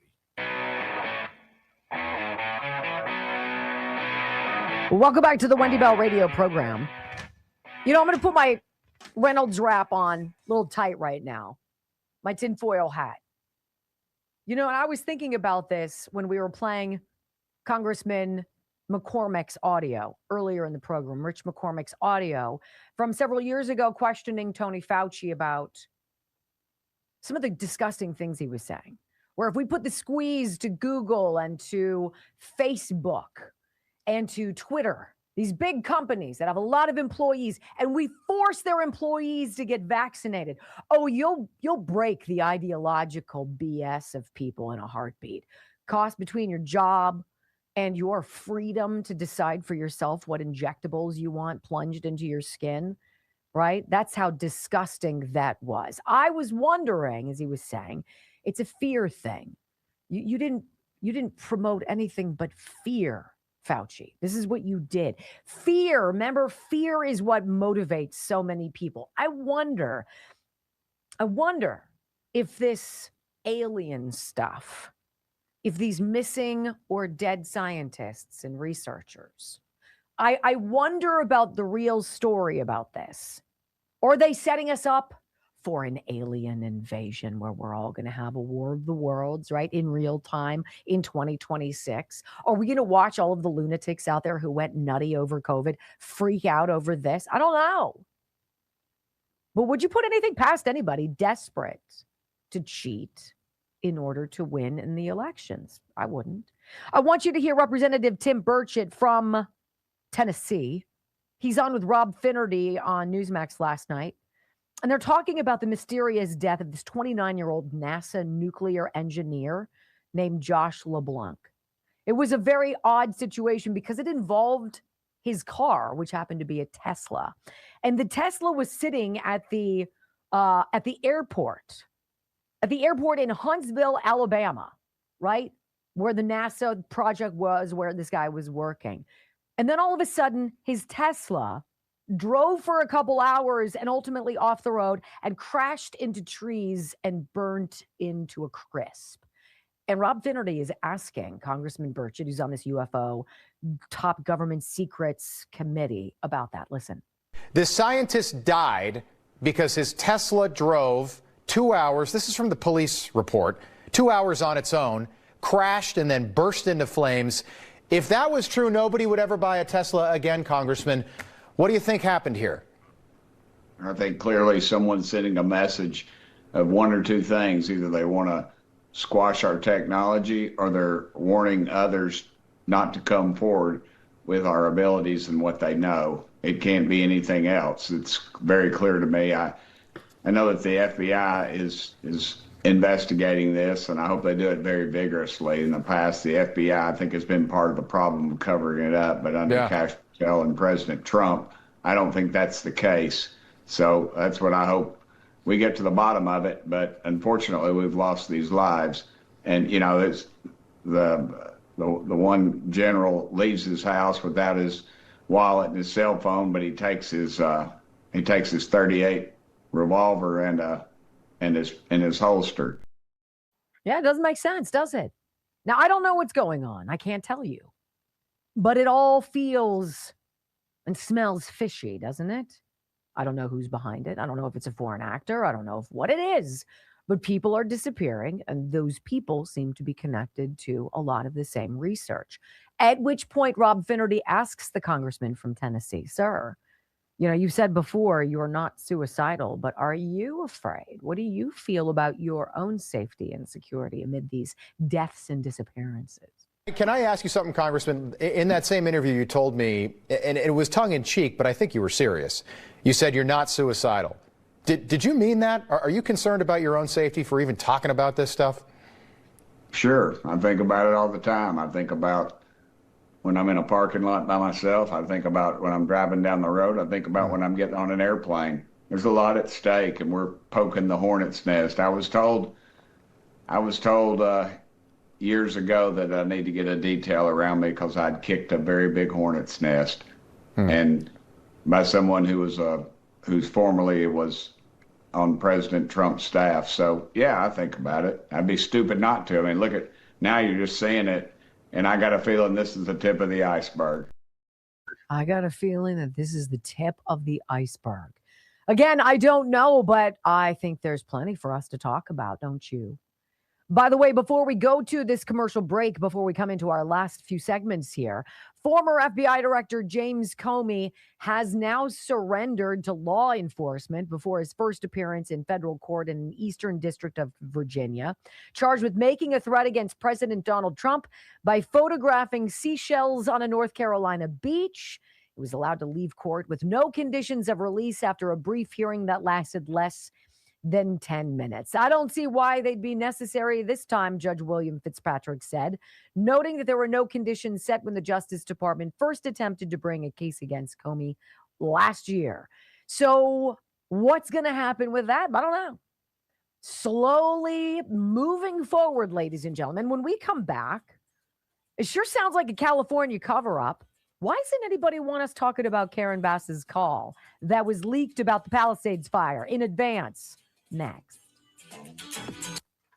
Hard to know. Hard to know why that would be. Kelly Morgan, More Gains Fitness, moregainsfitness.com. Just going to say, wonderful woman, wonderful program. What a great offering, right? If you're like, I don't know how, I've never exercised, I never lifted weights, I don't really do lunges, I'm not a big squats girl. I don't even know what I would need in order to start exercising at home. That's where you get in touch with Kelly Morgan at More Gains Fitness. MORGAINZ fitness.com, moregainsfitness.com. She says her 90 Ignite program that you can do online with her virtually, totally. In 90 days, she has seen people lose 15 pounds of fat. That's crazy. 15 pounds and several pounds of it being fat, I should say. They've lost inches. They've lost dress sizes, pant sizes, belt loops. And that's how it works. If you can commit to 3 months of doing what she says, she will commit to standing by your side until you emerge a figment of your former self. How about we say that? moregainsfitness.com. That's how you get there. She's great. You're going to love her, and it's great wherever you live. Access to you, which is important. Let's see. 247. Let's go.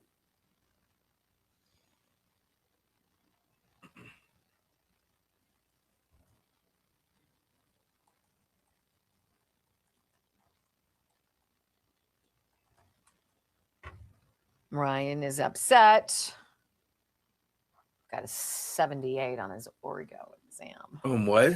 His organic chemistry exam. He says it's better than he thought, 10 points higher than the average, but still not good enough. So time for me to have no life for these next 9 days approaching the final. Been there, done that, baby. Did he say 10 points higher than the average? Mm-hmm. But it's. Do they grade on a? I don't know. I don't know what they're going to do, but I know that getting into dental school is an extraordinarily competitive feat. I know a friend who took OChem. He wasn't 10 points higher than the average. There's a reason I became a journalist. Yeah, right. There is no organic chemistry in journalism. Let's see. I haven't talked to you guys. I want to know what's going on. What are you talking about? Let me see where you are. 2.47. Good job, you guys. That is fantastic. And I'm very pleased. Thank you for that. I don't mean to not feel or sound appreciative. You gotta hear what she says after the show. When you guys don't hit 2.7. See, MN Moxie says Carl's one of my new boyfriends. You can have him as a boyfriend. Good content today. Thanks, Joe. Appreciate that. We would have beers together. And now you want to give him one of our Second Amendment commemorative gifts. I do. I think Carl would appreciate that. I could see him with the bourbon glasses. Oh, so Tim Gloria says, I'm so glad you're playing Carl again. When I heard this last night, I thought to myself that I needed Wendy to talk about this. I was making dinner, so I didn't hear it at all. I love the connection between all of this stuff. President Trump is light years ahead of everybody else. Yeah. He's months in advance. He's known all of this stuff. He's been putting the squeeze on certain people. And the ultimate prize is China. It's absolutely crippling China, because then China's going to have a conversation with Trump about tariffs. And it's about the farmland and about the freaking intellectual secrets. And it's about all the other shit. And by the way, we want to know all about COVID. I want to know who knew what, when, what they got paid, what the cover up was, what your role was. So if you'd like to have a chat.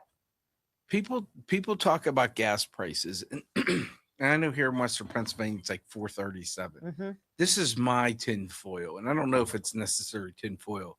You're going to watch gas prices when they start overproducing. Can you imagine if we get down to $50 a barrel, $60 a barrel? You're looking mid to 250 to 260, 270. And then I think you're going to see Trump and Besant go after these gas stations in states and be like, no, you're gouging. I mean, just here in Western Pennsylvania or Pennsylvania in general, it's 60 cents for every gallon of gas. For what? So I can drive to Gettysburg and it costs me $40.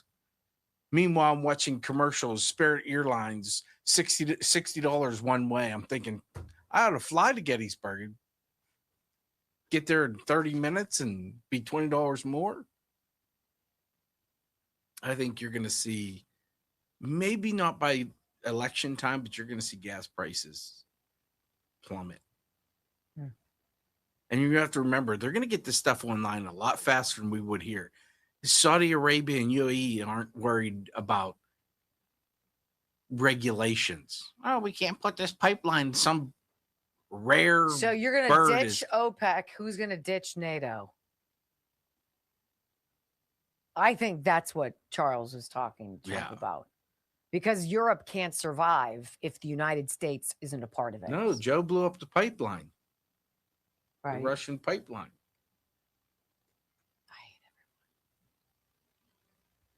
Very interesting. Carl and I are on the same page, though. Nice. That's what boyfriends do. They know.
You know, one of the subjects when I was working for Newsmax that they didn't allow me to pursue was about Hitachi and Hitachi's role in developments that would lead to 15-minute cities, that would lead to areas being redeveloped to pack you and me in like sheep, right? Anybody out there feel super uneasy about the Lahaina fires? I did. All of it. All of it made me uncomfortable. None of it made sense unless you were trying to kill people, unless you were trying to incinerate a chunk of extraordinarily valuable land and burn the generations of people who've lived there in order to redevelop it in a certain way that benefits you. And Hitachi's name came up in a bunch of these things. And so I was digging into that. They kiboshed me so fast. They're like, yeah, we're really not interested in that. I'm like, oh, really? And then Palisades blew through. It's not far from where my sister lives. It's not far from where I grew up. And I know a thing or two about wind. See, in Southern California, we didn't do active shooter drills. We did fire drills and we did earthquake drills. And when you live in an arid climate and the dearth of rain flow, right, leaves everything brown, all it takes is a cigarette butt and high winds to absolutely do what happened to the Pacific Palisades. 12,000 homes, people killed. People still not getting permits to develop. People still not allowed back on their property. It made us feel very uncomfortable, and we should all feel very uncomfortable President Trump was there in a heartbeat. And Karen Bass, the LA mayor, oh yeah, we're going to get on this right away. Trump's like, look, we're going to cut all red tape, all regulations, all garbage. We got to clean this stuff up, get the hazardous stuff out, get people back to build. Obviously, that's not what the plan is in the Palisades. Whatever Karen Bass has been promised with whatever development project they want to create, which is essentially what's going on. We're going to steal high-value real estate from the people who rightfully own it. And we're going to burn them out. And then we're going to stonewall them. And we're going to slow walk them. And we're going to make it literally impossible for them to get back. The legal wranglings will be impossible too. I believe that. Can I prove that? Probably not. Not right now, not where I am. But do I believe that? 100%. 100%. Lahaina wasn't an accident, and the Palisades wasn't an accident. There was a leaked phone call that we played for you yesterday that now the reporters at Fox 11 in Los Angeles, reporters, anchors, producers, nobody is allowed to talk about it. It's a full embargo. You want to 86 something, they 86 this story. On this audio recording is a gentleman named John Alley. John is a prominent business owner, owns multiple properties, multiple businesses, somebody who would be in the ear of the mayor or at least the mayor's office. And he said she called him, Mayor Bass called him, right? As she was heading out of town to go to Ghana, because apparently she was invited by the president of Ghana to go to Ghana, or Biden took her or whatever.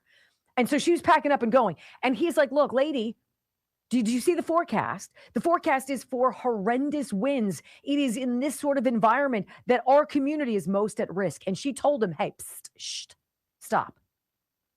I can't tell you why. I'm leaving, though. And I need you to read between the lines here. But when I come back, it'll all make sense. Well, when she came back, the fire had already happened and had burned all these homes and killed all of these people. I want you to hear Matthew Seedorf from Fox 11 before this edict apparently went out, no more coverage. He sat down with John Alley, this guy who Karen Bass called, and he describes the conversation from the horse's mouth. Listen. This is a recorded phone call viewed millions of times this last year, now gaining more views today with John Alley coming forward disagreeing with the mayor over what this whole thing was about. Sharp disagreements over a recorded phone call involving LA Mayor Karen Bass just 3 days before the Palisades fire. I knew I couldn't write that fast, so I recorded part of it for my own safety and for posterity. I had to do it. I want to make sure that you are safe, and hopefully you can read in between the lines. For the first time, John Alley is publicly identifying himself as the man who recorded that controversial call. If President Biden extends me an invitation, I took it. It's the president. This is not yes. Now coming forward weeks before the primary election. Why is this coming out now? I think people need to know. They're still asking me why the call. What was my relationship with her? As a business owner with dozens of properties across LA, Alley says he and the mayor used to talk regularly. I have a good sense of what's going on the streets, and she relied on me for that. He says he recorded about 90 seconds of this conversation. In terms of my trip, just so you know, I'm missing 2 work days. 3 days before the Palisades fire. She called me and told me she was boarding the tarmac. What was it about this phone call that made you want to start recording? Her tone. When I am able to talk, I will be happy to go into great detail. According to the mayor's team, the phone call wasn't about fire danger, but about law enforcement operations at MacArthur Park, saying the call was keeping constituents updated about important city matters. She's saying that this whole phone call was about law enforcement operations at MacArthur Park.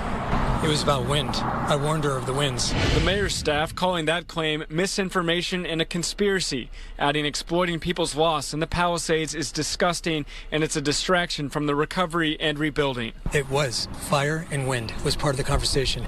There's no conspiracy. I lost as much as anybody in terms of property and life. The two very much clearly in disagreement, as well as many people online. Reporting the Palisades, Matthew Seedorf, Fox 11 News. Without knowing anything about Karen Bass or this guy, John Alley, whom do you believe more? You believe the machine around her?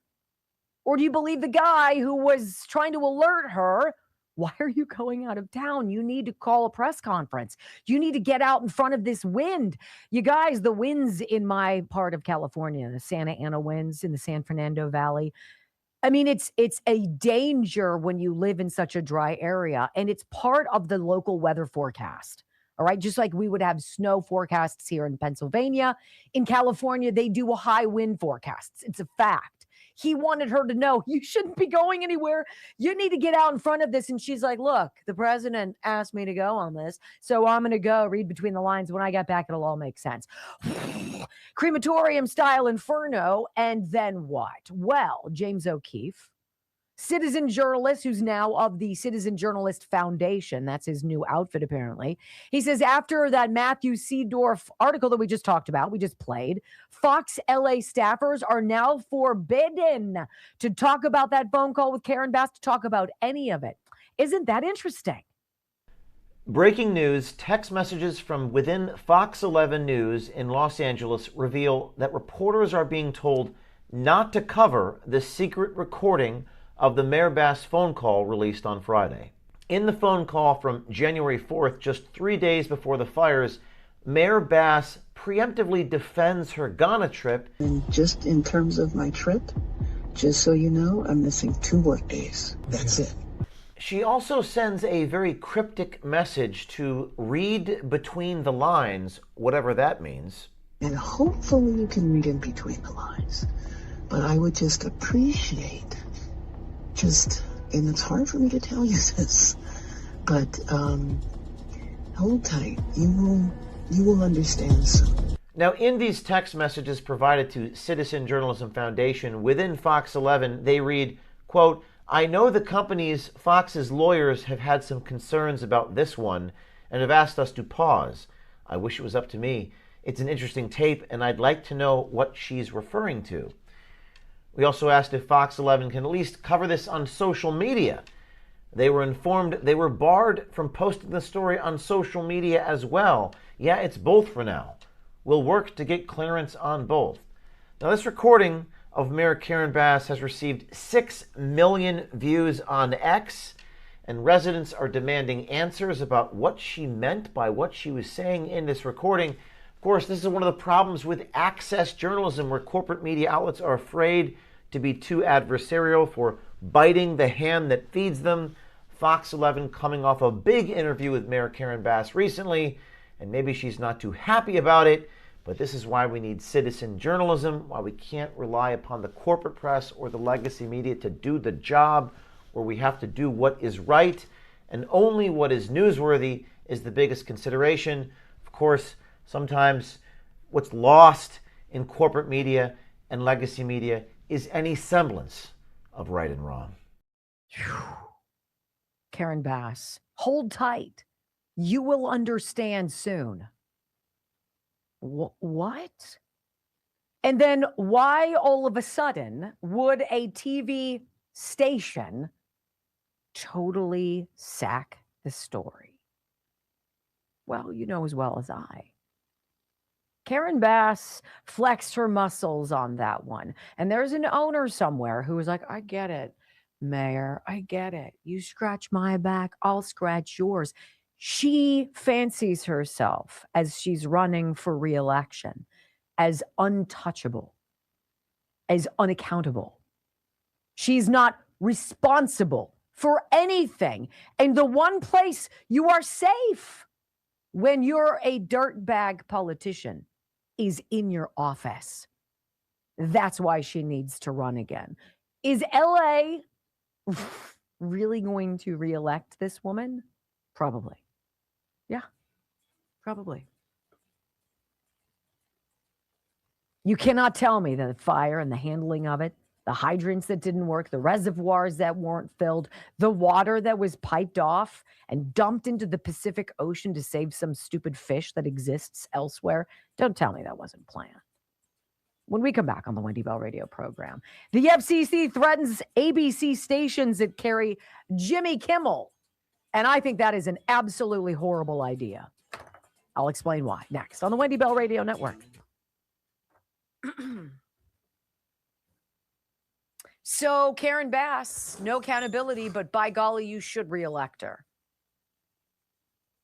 This is why I put on Tulip Soothe. Just got to take away a little bit of the burn, a little bit of the ache. Better than Calgon. A little bit of the ache.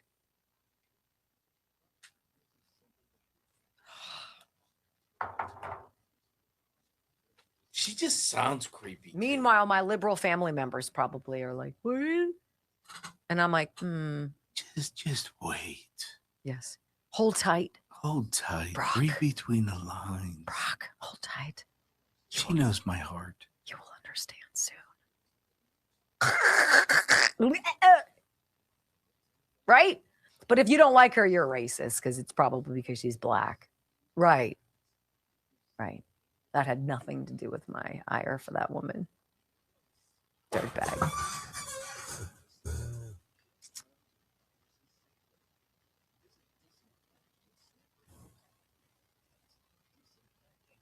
I think what Trump did, for an analogy, was he saw a thread and he started pulling the thread.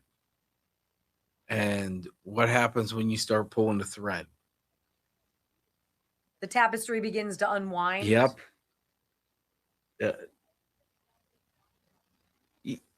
You've played with so.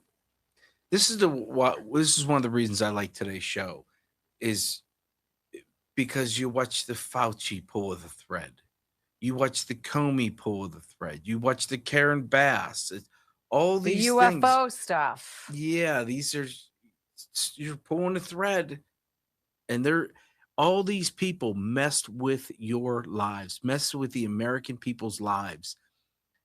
And for those who are starting to wake up, they're getting a lot of information at one time.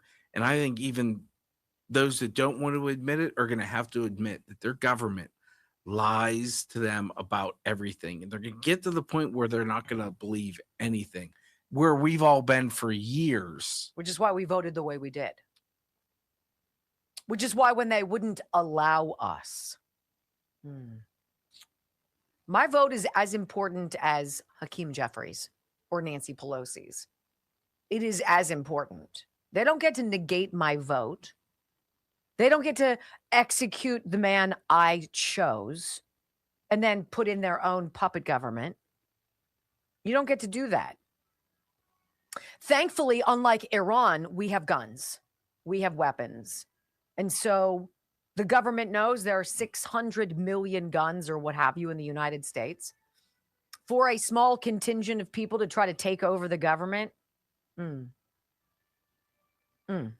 I think this Voting Rights Act being that's just,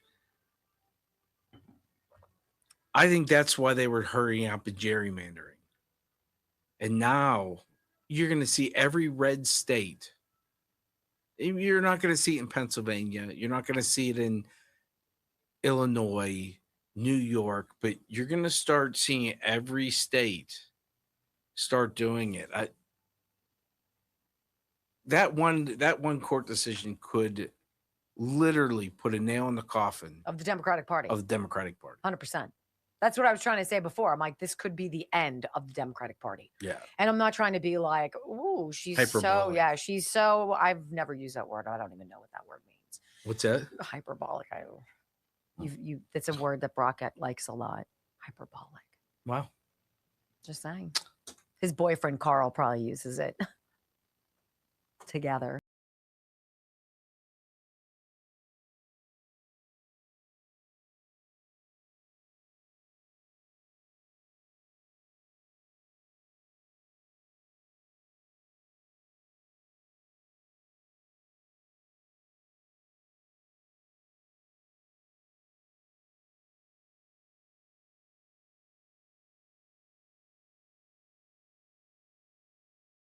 It was just a hot second ago. The Kash Patel's a drunk. He's hammered. He's staggering. He doesn't show up. He's AWOL. Oh my God. This was some anonymous BS garbage story sourced by people close to the administration who talked on condition of anonymity. This is why the smear tactics are so despicable but so obvious. They were going after Kash Patel, who was celebrating with USA men's hockey in the locker room, jumping around, and they were throwing champagne everywhere, and they're drinking beer, and they're like, aha! We can make him sound like a drunk. Let's go. And then the machine started working. Let's smear Kash Patel. Because why? Because Fauci's being exposed. Because Comey's being exposed. Because these doctors are coming out. Because the stuff about the fires is going to come out. Because the stuff about COVID is going to come out. Because all of it has to come out. Knives out when you're the messenger and when you're the investigator. It all makes sense when you look at it through that lens. And we're getting much faster at being able to do that, aren't we? We're getting better at being able to look at a campaign and see everybody in the news doing the same thing, saying the same stuff. And you're like, oh, that's curious. And then you go up to 30,000 feet and you look down at everybody and you're like, I wonder why they're out for this so-and-so, this person here. And then it all starts to drip out and you're like, oh, that's why. Now, look, this whole FCC thing getting in the way of Disney stations and yada, yada, that carry Jimmy Kimmel and yada. I have a view on this, but I want to read you this story. It's from News Nation, just so we're all on the same page. FCC preparing review of Disney's TV licenses. This is a report. The Federal Communications Commission is moving forward to a review of Disney's 8 broadcast licenses for its ABC stations, according to sources familiar with the matter. Reports of the FCC's review come after a joke made by comedian Jimmy Kimmel on an episode of his show Jimmy Kimmel Live on Thursday of last week as he parodied the White House Correspondents' Dinner ahead of the event. You know what happened.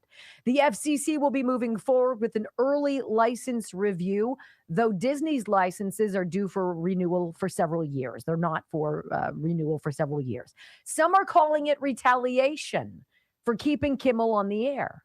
This is unprecedented. This is unlawful and going nowhere. This political stunt won't stick. FCC Commissioner Ana Gomez, the lone Democrat on the board, wrote on X. Companies should challenge it head on. The First Amendment is on their side. FCC Chair Brendan Carr has previously threatened Disney's licenses over its DEI practices, blah, blah, blah. Look.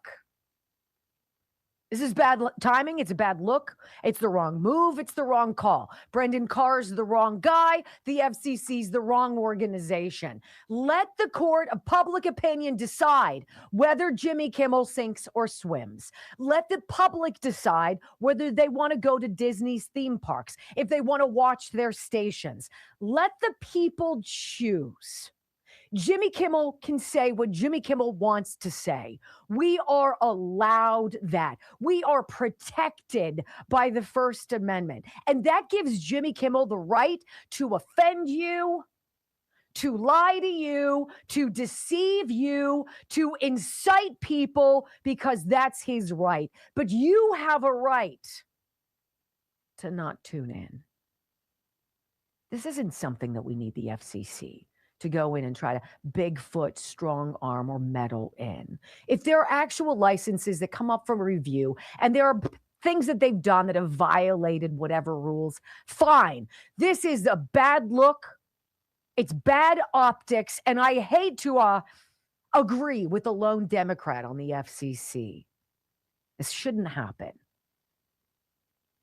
Look, freedom of speech could be dangerous. Yes, it could cost you your job. And yes, usually businesses that can fire you over what you say are protected because they have the right to do that in certain areas. I can tell you, I've been fired. They're right to fire me. But we have rights.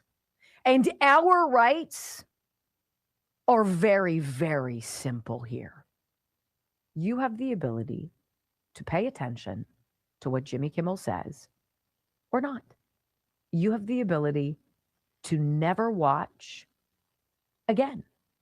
And in my mind, that is the best way to make change. I'm not going to come to your theme park. I'm not going to watch your streaming services. I'm not going to shop in your stores. I won't wear your brand. And I'm sure as hell not going to watch your lackluster, hack, left-wing jerk of a comedian. He can say what he wants. That's on him. I don't have to watch. That doesn't seem complicated. Thank you for being a part of the Wendy Bell radio program today, you guys. I hope you come on back tomorrow, okay? And I say it, but I mean it. I love you. Peace.